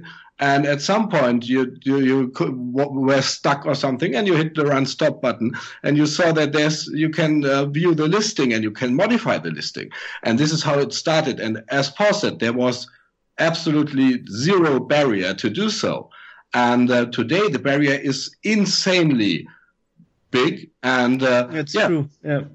People don't even think anymore that they could do something they are maybe playing on their iPhone themselves, because it's just a breakout and you can learn it in like 4 hours. And you can have a better breakout that suits you better. And they don't even think about that anymore. Right. Wow. So let me ask you, what is the feedback you recently get from the community? I mean, did people approach you like we do now in this podcast interview, and people say, well, did you see your competition? So will your Mega 65 have this and that? So my question is, did you alter a bit your final plans and change some things to adjust to the new situation that you are in? Or it's very, very easy to answer that. We have no competition. I thought I lined that out properly. Yeah, sure. No, but my question was, I understood that. But my question is, did you change something? I mean, did something change compared to a year ago that you say, okay, we are doing this different now? That was my question. I understood that you say you have no competition. I don't think so. I I think something very, very big happened, and everybody will cry crocodile tears. I think we removed the tape port, and Aww. Yeah, but it might be in the. I was actually very sad about this. We'll see. Yeah, especially Paul. I think he has not properly come over it yet. Yeah, I'm still in the process of grief because we had this really cool idea that we could actually send out the VHDL, like the compiled bitstream updates to people who bought it on tape. And so you would update your Mega 65 with this crazy modern technology by tape. And there was just this kind of just really nice aspect to that option, and maybe we make an adapter to do this. The only thing that I use my tape, the only thing I've ever used my tape port for is for powering my SD drive. That's it. If I never see a data set for the rest of my life, I will be more than happy. Well, it depends. You remember, it's an adventure. Yeah, the update might be like 40 minutes long, and you will need like 10 approaches to get it loaded without a load error, and it will, of course, checksum it, and we'll say, yeah, you just have a load error, try again, and it will take you maybe like 3 days to update it. So you will really appreciate having updated your machine, not like today where you constantly click Windows update. Yeah, go on and anyway. If we had the tape port, again, it would have the same treatment as the rest of the machine. So yes, it would be able to read horrible Commodore 64 tapes that are horribly unreliable and horribly slow. But in fact, the maximum data rate that you can get out of an audio tape is tens of kilobytes per second. And so we can use the forward error correcting codes that they use on satellite broadcast and this kind of thing, and make something which is tremendously robust. Like you could even actually take the tape out of the deck for 3 seconds while it's trying to load and put it back in and hit play again, and it would still load. So it just depends on, again, who's interested in making what different things. But again, just supporting what Detlef has said, that I think the vision we had for the Mega 65 from the outset has really not changed direction at all. As these other things have, I think, kind of hinting at these other products and things that are kind of coming out into this space, they're more likely, I would say, to have to react to us than us to them, because we're not in a situation of commercial existence. So whilst that's annoying that we don't have a pile of cash to do the development work, we're not dependent on changed commercial realities if we want to talk about it in that kind of frame. So we are able to keep this vision, this dream we have for this machine in the way that we believe it should be, and with only very small breaks of symmetry on that, that we're forced to. For example, there just isn't enough space around the circuit board to have all of the ports we want and still keep the tape port without having a circuit board which is going to be the size of a small planet. And I mean, Commodore made the 128 as the motherboard that nobody should ever make, and we don't intend to reproduce that. Did the original 65, that didn't have a tape port, did it? No, it didn't. No. So this is why grudgingly I have accepted the omission of the tape port. We're not losing anything. It just would have been it was a nice to have that we've just gone, no, it's just unfortunately not going to be possible in the way that we would have liked. But as I say, we'll probably make a dongle that goes in the joystick port. Paul, I got news that here on that podcast that even you don't know, Dieter immediately reacted with, we will have a developer first version. I will use my first board design, which has all the ports, including the tape port. So yeah, it's still in movement, everything. Yeah. Well, I know one person that will be very sad to hear that the cassette port will not be there, and that's Boris Kretzinger, who is also one of our editors. He totally loves the cassette port. So we're not even getting mails that are of people moaning that why didn't you bring out the machine end of last year like you said, or blah blah blah, or I hate you, I'm waiting all the time. Everybody, every sane or let's say intelligent person can figure out, and you can read that on some forums as well, that the thing that we want to create is actually impossible to create by a handful of people in their spare time. And it's just insanity or love for the thing that we continue. And sometimes the progress is a little slower, like it was in the last time. Sometimes it's quicker. It's getting quicker at the moment, so there might be a quick phase coming that will be interesting. And of course, we would love to have it under the Christmas tree end of this year. It might happen, it might not. It depends a lot also on the community, as we said. And but people are very nice. They just want us to continue. Yeah. So there's also some donations which we really rely on, because the prototype things are really, really expensive. And people are just saying, do not give up. I give you another 10 euros. Just don't stop what you're doing. So I think we can't stop. Right. Yeah. Well, I guess you progressed so far. It would be very, very sad if you say, okay, guys, we quit. No, talking about the cassette port, there is one C64 that has none, and that's the SX64, actually. He has no cassette port either, so.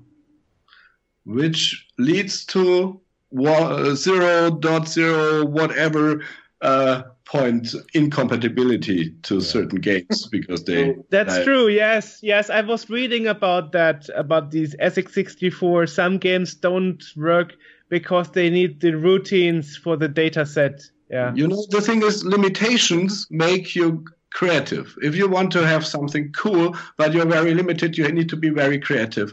So people, for example, use parts of the ROM, actual code, to build up their levels. So a game might look completely different just because you don't have a tape loader inside your ROM or something like that. Yeah. True. And this is the magic about the whole thing. If you code on a very limited machine, okay, I mean, we removed the limit speed, which makes it also very fascinating. But everything else is very limited. It's 8-bit. Yeah, and I told it last time when I did the first little intro, I was constantly going for 8-bit numbers, and still I forgot about 8-bit addressing, and I looked 2 days for the bug, and it was so obvious, but yeah, you have to change your mindset. It's for people that like to think and to crack nuts, and you get, as Paul said, very quick and a very good output, and you see what you've done. Yeah, it's not like you have to, if you start Microsoft Visual Studio and there's code that has been done for you, it's already there. Still, you have to put lots and lots of lines to just create a working button or something. Yeah, and the C64, you hit that poke that changes the border color, and you're happy. That's the very first thing to do, and then you make it flicker maybe in a very easy. Basic 2 lines of basic, and somebody comes and says, let me do it in assembler, and it's just 2 lines of assembler, but you see it's like 40 times quicker, and this is where you get, if you're intelligent and you like machines, you get interested and you say, let me try that, what can be done, and then you come maybe to a point where you see some C64 demos on YouTube. They are very famous ones. You will quickly find a good one. And then you wonder, how can this be done with the limits I just learned about? Yeah. And if you are still interested, you will try to push the limits. And of course, this is not 90% of humanity. Yeah. I'm talking about everybody involved here. Might it be 3, 1, 5? I don't know how many percent. Yeah, we are talking about a niche market. For sure. Yeah, but it's a big one, I mean, again, I see there's no competition because everybody who's interested in that stuff, they mostly have 2 or 3 Commodores lying around. And if there's a €50 TV thing that was never meant for coding, so there was no need to keep it compatible. We will, of course, buy it. But if there's a €2,000 Wonder C64, which is like 10 64s in one, and it has like 50 SIDs, and there's already stuff coming with it, I will buy it, of course. Also, that's not competition. It's we are crazy about these things, 8-bit and Commodore, and we are buying back or putting time into getting back maybe our childhood or the old times. And yeah, of course, we want to preserve it and we want to use it for education, but we do it because we love it. That's it. So nobody who's not as crazy can or will or does compete with that. And it's been interesting as we've been going along, just the joy of programming the machine. It's amazing how sort of, because I made the bulk of the VHDL for this thing. And so it kind of went from this thing where I started with nothing and started feeling kind of very artificial. And then, you get rid of those rough edges. And so suddenly it's just like, oh, no, I am using a C65 again. Because I own the original, so I know what the original feels like as well. And so now with the emulator and the tool chain, so we can use CC65, the C compiler, because the CPU is a bit quicker. This is kind of nice. And so even just at the C65 level of programming, it's just been kind of fun. So I'm starting to work on an IDE for the Mega 65, which is actually going to run on the Mega 65 itself. And so if you're cross-compiling, you'll actually use the emulator to run this thing. And so, as I said, it's currently just targeting C65 hardware. And so using CC65, we already have now the bulk of a working multi-window, simultaneous separate scrolling editor that will be part of this IDE. And so you'll be able to, debug and trace step through and see your breakpoints and all this kind of thing. And this will run in, 128 kilobytes of RAM. And it's a real joy to put that kind of thing together and go like, oh, the scrolling is too slow. How can I speed this up? What algorithm can I use? Okay, I'm already using DMA to do the scrolling. How can I, because we want to be able to still have large text files in memory and more than 64 kilobytes of them. So just all of this kind of the fun of working with limitations is there. And it's just, the enjoyability of the machine already is, I think, one of the things that still really encourages us and drives us on to bring it to completion. So to bring it to completion, what's the thing you are doing next? What's the next big thing you're planning for this year? I think for this year, we're trying to figure out how on earth we can get the injection molded tools made to make keyboard and ideally case as well. So I think, we're going to look at a whole bunch of different ways. They all involve varying degrees of money and effort and all of this kind of thing. And we're quite keen to find anyone that has the interest in helping us with that process. As I said, with my work, otherwise at the university, we're doing some things in this space as well. And so it's just kind of neatly joining together there and just otherwise closing out these remaining items so that we can turn the Mega 65 from being like the Death Star in Return of the Jedi, where the big gun works, but don't open the wrong door or you get sucked out into space, into something which looks nice and complete like the first Death Star and has no trouble blowing up whole planets. Yeah, which surprised me kind of, because Andre is doing a lot of, public relation work, and even Detlef is out there in a lot of places. I wonder, aren't there enough people in the community that would like to help you? Because you mentioned in this podcast recording a couple of times, so if you know somebody, if there's somebody out there, there must be somebody out there that can help you with molds and stuff. I don't know. There are so many freaks around in the retro community. Is it really that hard? Yeah, may I comment on that maybe? Sure, please. I think the core piece of it is getting involved and staying involved.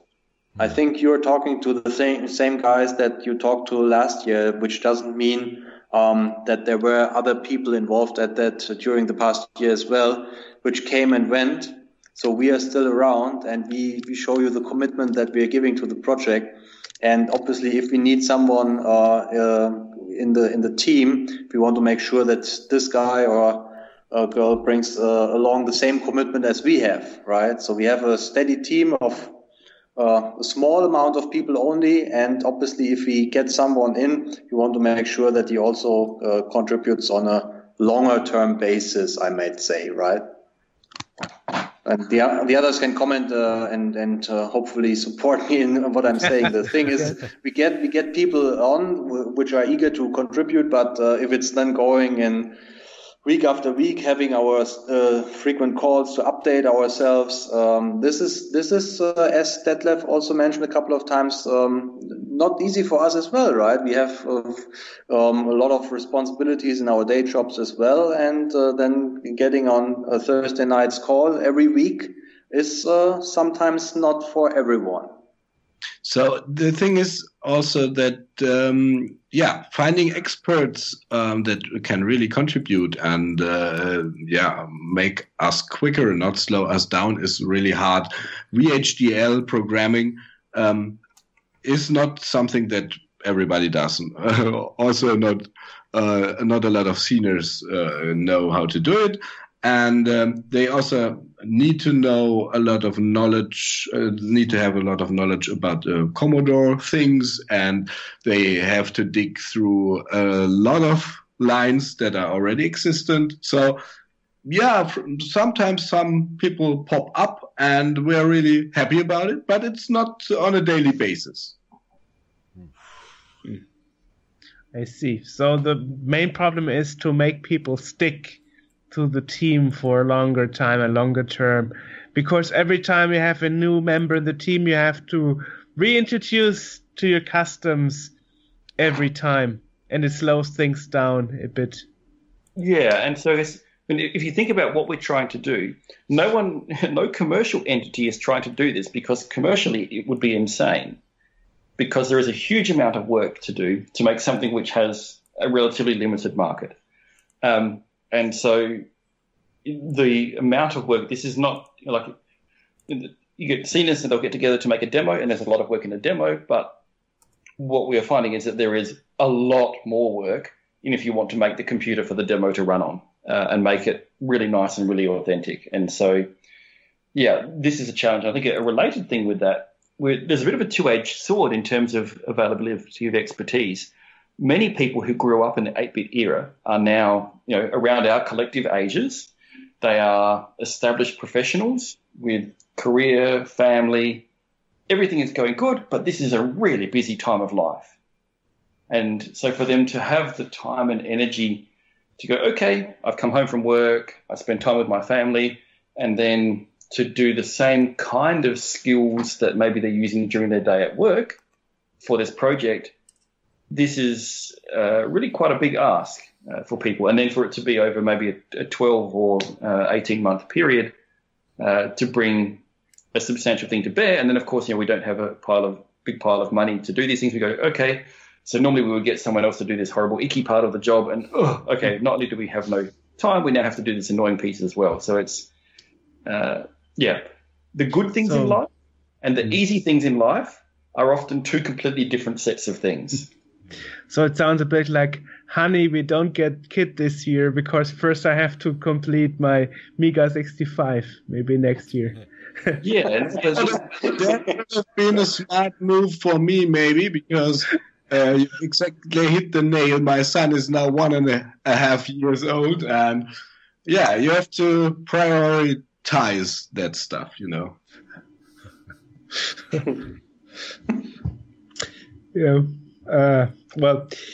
I see. I mean, of course, we see the same thing with most projects. You have core people and you have people that come and go, because not everybody has the same intense feeling for the project as you have, Of course. Or even just the opportunity. I mean, and some of the people who come along and they may only do one or two things, but the things that they might fix, they just bring a fresh set of eyes and go like, you can solve this problem by doing X, Y, and Z, and they do the code or they do whatever.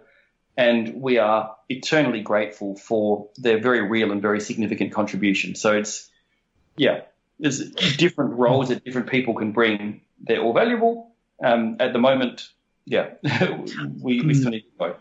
I don't know if I asked that in the first part of this interview a year ago, but do you have somebody from the old Commodore or Amiga crew to support you? I mean, is there anybody from the old Commodore Amiga team that is part of your, as to say, club and part of the team? From the original C65 developers, we had some contact and they were really nice. Let's say the most interesting resources we received, we got over someone else. And but other than that, from Commodore in general, Pedro is an honorary member of Mega, and he helped a lot finding people in China that can produce stuff and things like that. But that's about it. So, yeah, it's true. When I did an interview with him, he told me he still does a lot of Asian import-export stuff. Yeah, he's he's frequently in Asia, and he knows a lot of people. And also from the Commodore days, he knows very interesting people, and he's always glad to help. And I think he also posted something that we made him the godfather of that project. So his helpful spirit and hands might get us to reach the goal quicker. Well, just asking because especially later this year, there will be this Amiga 32 anniversary again, which is in Neuss, Germany, like 2 years ago, where I met you the first time. So maybe that's a chance to bring awareness to the Mega 65 to audience that didn't see the system again, and maybe some Commodore former employees. That's why I came to this question.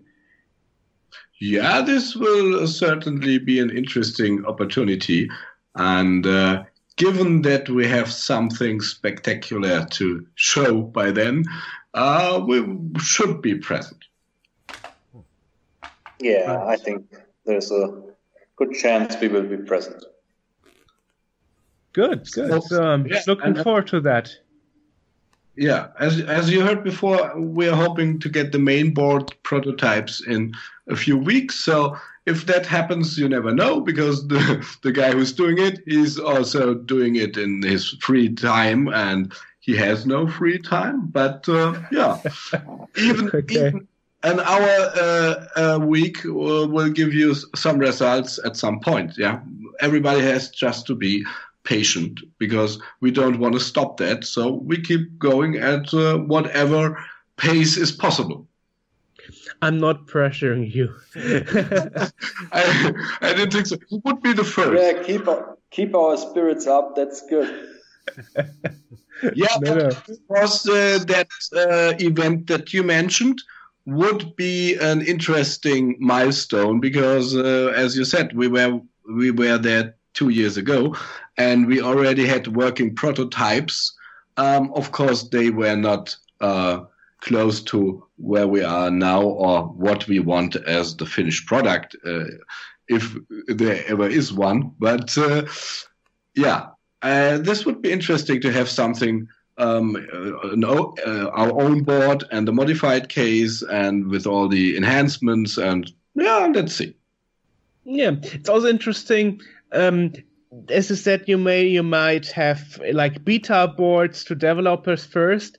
Do you plan to make them easily upgradable, or do you say, okay, we made some changes to the hardware, so you might get a new version once we get the commercial version out or the final version out? The development things will absolutely... we have to talk different stages here.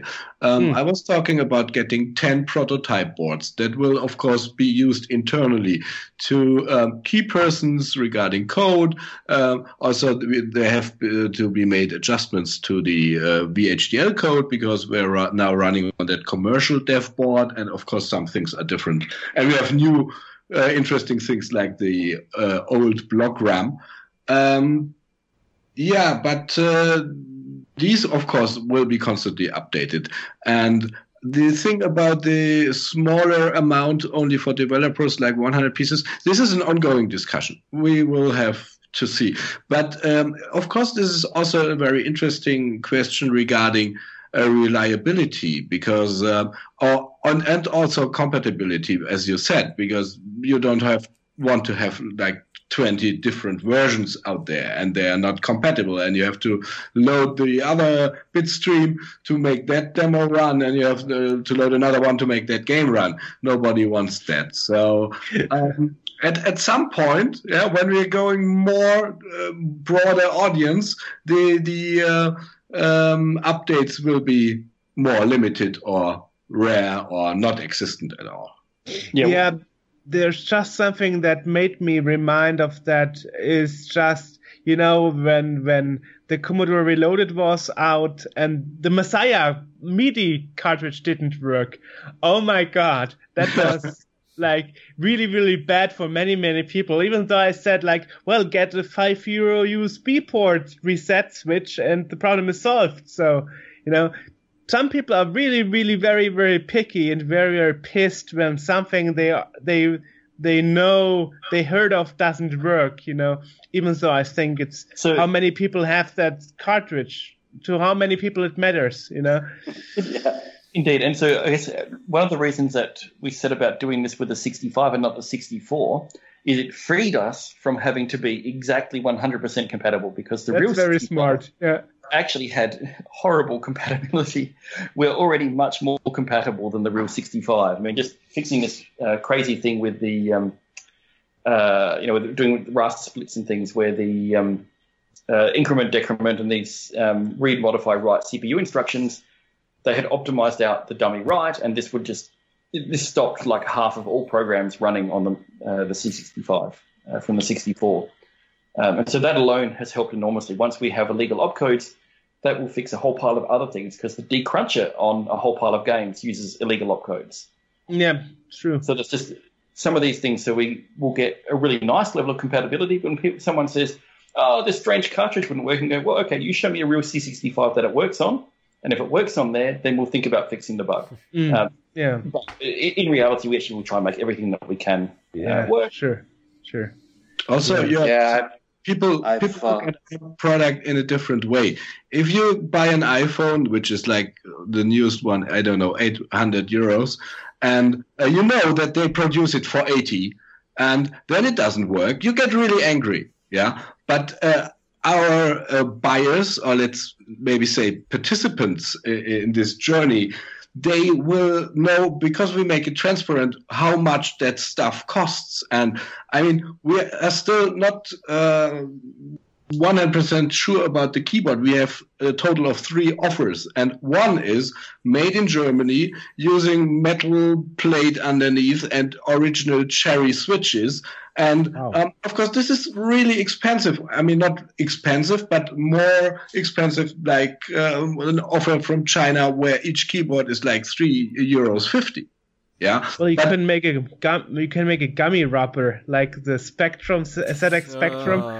No way. No. If we were forced to do that, instead what we would do, we would have a printed piece of cardboard in the back, and we would have infrared LEDs, and you would just press on the cardboard and break the LED beams and do it that way. It would be much nicer and more reliable. I would just leave holes and you poke them with a pen. Yeah. Great idea, yeah.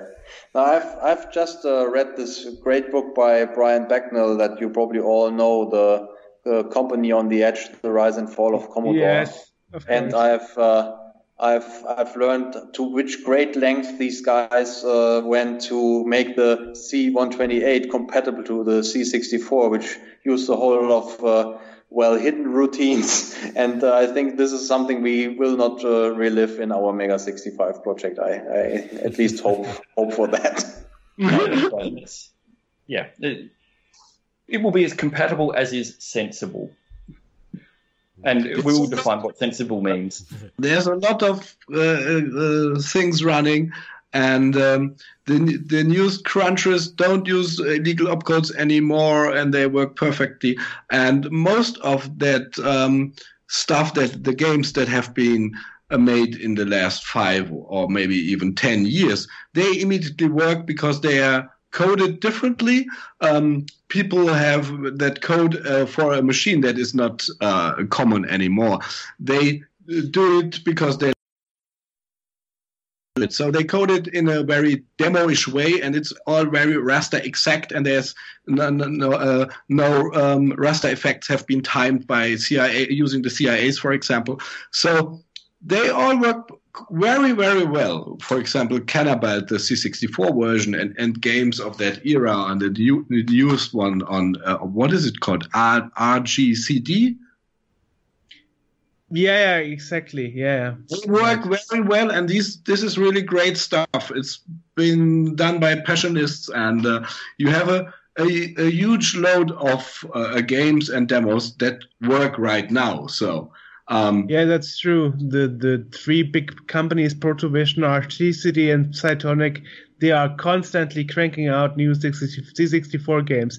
But that is actually leading me to one question that we never asked. How about NTSC PAL compatibility? We did ask about that. Did we? Yeah. Ah. But it really troubles people. So maybe, Paul, if you like to put that few lines on again. This is one of the things that's on our list to do. To fix that, so at the moment we are 1920 by 1260 hertz. So we are PAL 60, if you like. We make sure that all the right numbered raster lines are all there. We have to do some strange things with stretching and compressing in the top and bottom border. This is all a bit fascinating, but it all mostly works. But to get 50 hertz PAL, we have to go to HDMI, because even if you do a 50 hertz signal on a VGA connector, 99% of monitors will go, sorry, what on earth are you giving me? You give me exactly the same signal on the HDMI port, and like, 50 hertz? Of course. So, yeah, this is one of these things that we just need to do with HDMI. And I think so on the new main boards, to make our job easier, we actually have a HDMI encoder chip with the HDMI port. So we actually will have the same VGA output from the FPGA, and it will go through the HDMI encoder, and then that tells the monitor to say, yes, of course, 50 hertz is a wonderful idea, instead of, the plague. And so at that point, then this doesn't become a great issue. We can then do 60 hertz or 50 hertz, and the right numbers of raster lines will all be there, and this will be fine. But in all likelihood, our focus will remain on PAL, just because it's kind of a larger part of the 8-bit world, and it's a part of the 8-bit world in which we've been based. Which isn't to say that we wouldn't add NTSC support. We would love for there to be NTSC support, and maybe someone will come along, and one of these things that someone can do and go, okay, I put in a few weeks worth of work, and okay, yes, now it works in NTSC as well. And again, this is the joy of it being open source. But now the fact that, like you were saying, with the HDMI, it can it'll work on just about anything. It's not going to be a seriously pressing thing. Like me being an NTSC guy, I could get it, plug it into an HDMI screen, and just have it work in PAL mode. Yeah, exactly. And so all you will miss is the horribly distorted colors of NTSC. Right. Yes, exactly. Never the same color. Yeah, exactly. Never twice the same color.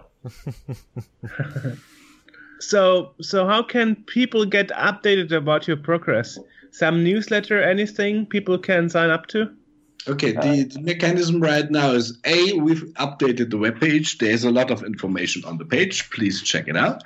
And there's that contact form with some text saying, please don't use the contact form. We have no time to answer you. And of course, still people are using it and are contacting us. And what we are doing, we are putting them to our mailing list, which is a horribly silent one, so you don't have to fear of spam. We just sent out the first email with that update when we passed the deadline, because we thought we own that to our fans, if you want to say so. And if you drop us a mail by that contact form on mega65.org or com or whatever, I think we got net.org and com. .net is the forum, by the way. Yeah, that's right. This is about to say. I have not looked into for like 8 weeks. Yeah, but you see how it's going. Yeah, it's a lot of tasks we have to fulfill. You should add me to that list, because I'm not on that list yet. I didn't get that email. Drop us a mail. It will be semi-automatically be done. Okay, great. But this is how you get informed if something spectacular happens. And of course, we will update the webpage every time something happens. The same like the forum. I think Paul did not put anything to his blog for a few weeks, but I'm pretty sure this will happen again when he's back in Australia. There will be updates. His blog is linked from the page. So if you dig around a little, and also the GitHub project is linked, and you can of course see if there have been updates. Poke around a little and you will find out, of course. Yeah, and so it's quite nice if you actually hop over to mega65.net with the forum at the moment. There is a post which was put up on the 7th of December by just one of the community saying, hey, here's a list of games that I've got working on this, and here is a video that they've put up on YouTube of a bunch of games and things running on his Mega 65 from using one of the FPGA prototype boards. So, yeah, there's good, interesting things to have a look at. Great. Just a quick hint for anybody who wants to do so. The good thing is that from the old games, you find several versions released by different groups on CSDB. And mostly one of 20 works even for the bizarre games, because then they changed maybe the fast loader back to a normal one or whatever. You get it running if you dig into it a little. So I think I got every game running, and a few of them got some little errors, but these will be straightened out. Nice, yeah. So, and I guess you can also speed up the device on the fly. So I could play Test Drive 2 in a better speed and so on. Yeah. Well, of course, for some things, better speed is not the right word. Insane speed is so the current latest bitstream at the moment. If you press the restore key twice, this toggles the CPU between 1 megahertz and 48 megahertz. Yeah. I mean that is the thing that amazed me the most about Test Drive 1. The coders of Accolade in 87 actually made like a maximum frame rate limit. So most games, if you play them with a super CPU, they will be crazily fast and you cannot control the game. But Test Drive 1 has a maximum frame rate cap, so you can play the game really fluent, but it's not getting crazily fast. So the thing is that the few lines of assembly you need to put a limit to it that are actually really helpful, that can be put into the games or be removed. You can patch all the games, the old ones, to do it properly, to use the proper speed. For example, if I had some time, I would like to patch Elite to have a really crazy frame rate, but not moving as quick as it actually does, because it's not playable. It's just super fast, so you have to put a limiter that says, okay, everything's slow as it used to be, except for the graphics routine. It might be a little tricky at some points to separate those, but of course, we just need more people and fans and people that are happy to do that crazy stuff, and then it all can happen. The possibilities are there, and that's the important thing, I guess. Great. Thank you, guys. Great. Good. So, really happy to have heard that you are progressing well, and hopefully see this, the Mega 65 maybe in Christmas this year. Who knows? Yeah, maybe this Christmas, maybe next. If we survive to this Christmas. Yeah, well... I'm referring to the political situation. If I can import a Mega 65 into Soviet America, then perhaps. We will have to build them in America, or we won't be able to afford it. Yeah, especially just to make sure that they're not built in Mexico, I think. Otherwise, there'll be a 45%. You can take over the U.S. fabrication. Yeah, there we go.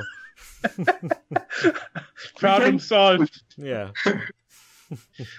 Okay. But hey, Cuba has opened up. Yeah. That's a whole new market you can penetrate.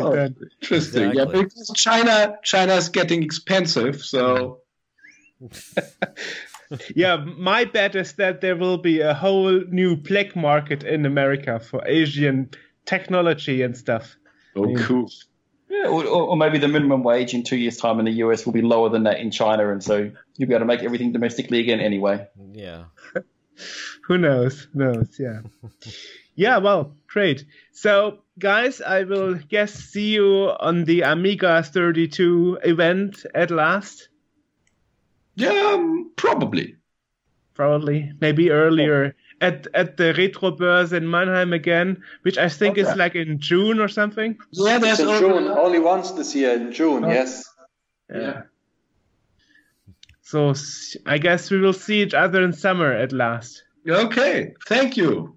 Yo, thank you for coming on again. We're really very excited to hear about the news and discuss the new situation and what's coming next. So, right. Yeah, whenever you find someone who's willing to put crazy time into a crazy project that will never earn any money, please redirect them to us. Of course, we will. Also, we really need someone when we make a campaign to put time into social media, blogging and stuff. Do you happen to know someone like yourself who could help us in that bit? At right off the head right now, not really. You're on the camera, yeah? I'm reading your face. You want to persuade. Well, I don't know. Do you know anybody, HA? Right from the I don't know. head. There's a guy in a red sweater sitting. Yeah, I see him. Yeah. Because it's just as easy. We cannot raise money for like the molds, and if we don't have a campaign like this, and none of us can put at least 1 hour a day into poking their tech blogs and putting at least something into the forum. Just a little thing, and it cannot happen without it, as you probably know. Yeah. Social community and social media is very important nowadays. Yeah. Yeah, for crowdfunding, it's absolutely crucial. And if we don't have someone who's willing to do it, we just won't make it because, there will be no money. And it looks like nobody wants it. So you are trying to hire me for social media? Yeah, maybe. Yeah. You can sleep it over. Yeah. I will sleep it over. Yeah. Okay. Very good. So, guys, have a good time. Thank you. You too. Thank you much. Bye-bye. Take care. Bye. Whoa. They just offered you a job. So that was the Mega 65 guys. Still Again. still plugging away. Well, they said they give us an update, and they Sure. have. Yeah. So they're still plugging away at it. We're still looking forward to that. I would still love to have a C65 and see what that sort of thing could do. Well, you cannot really afford a real C65, and it wasn't really so much useful and complete. Yeah, Even exactly. if you had one, yeah. Well, and that's what I've said before is the biggest issue I see with the 65 is simply the fact that there is no software library for it, and there's a lack of there's not much motivation to create a large software library for the machine, because it's already, it was never really released. It's still a very niche market. I like what they're doing from a preservation standpoint and from making it open, which would in turn,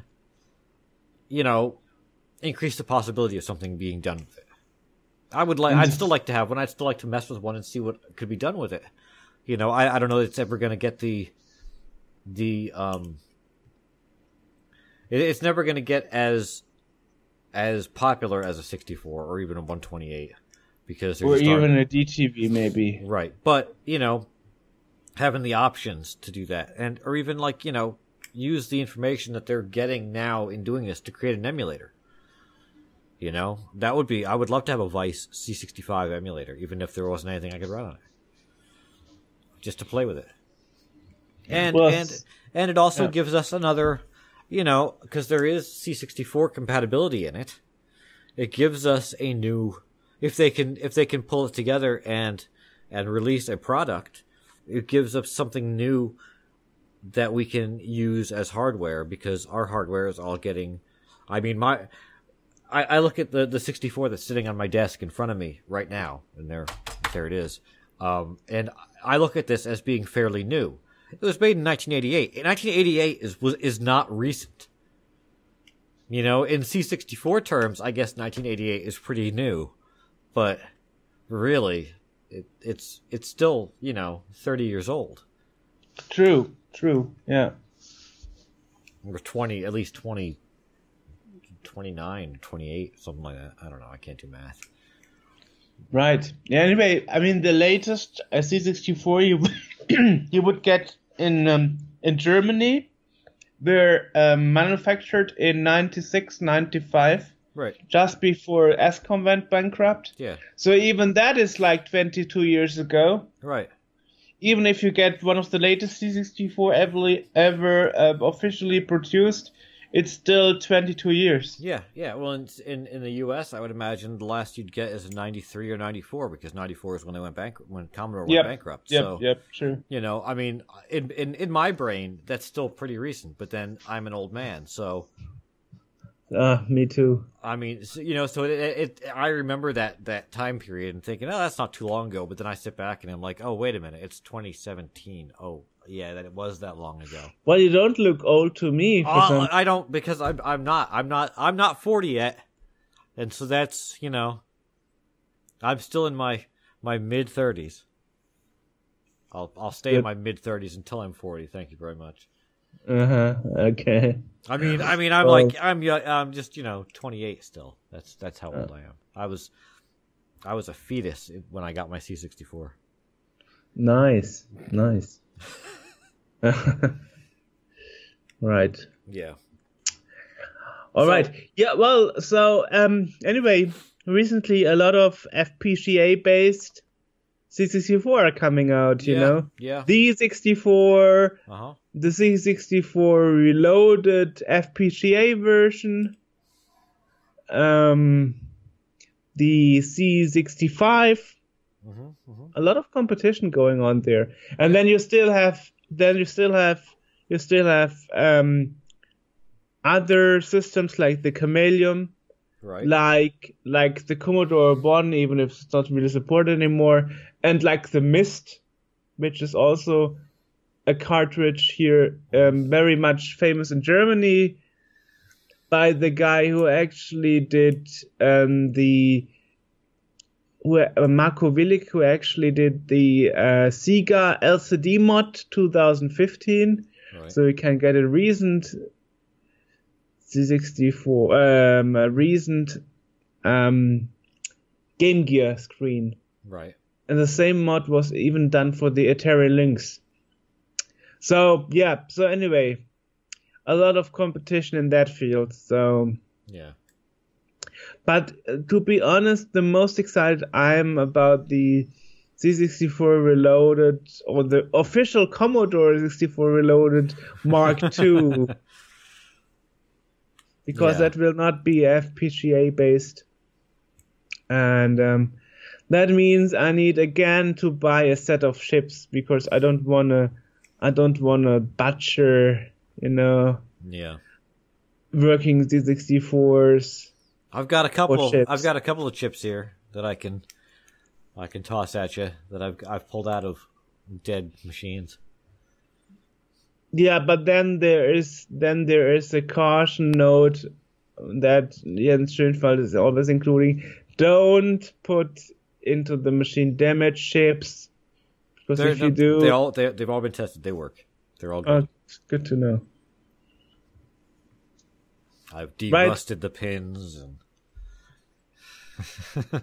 Nice. So they're all good and working. I wouldn't have kept them if they weren't. Good to know. Yeah. So you can find out about the Mega 65 and what they're doing at their webpage. It's mega65.org. They're also on Facebook at facebook.com/mega65retrocomputer. Their forum is at mega65.net. they're all over the place. So go find them, check them out, and just generally keep an eye open for them.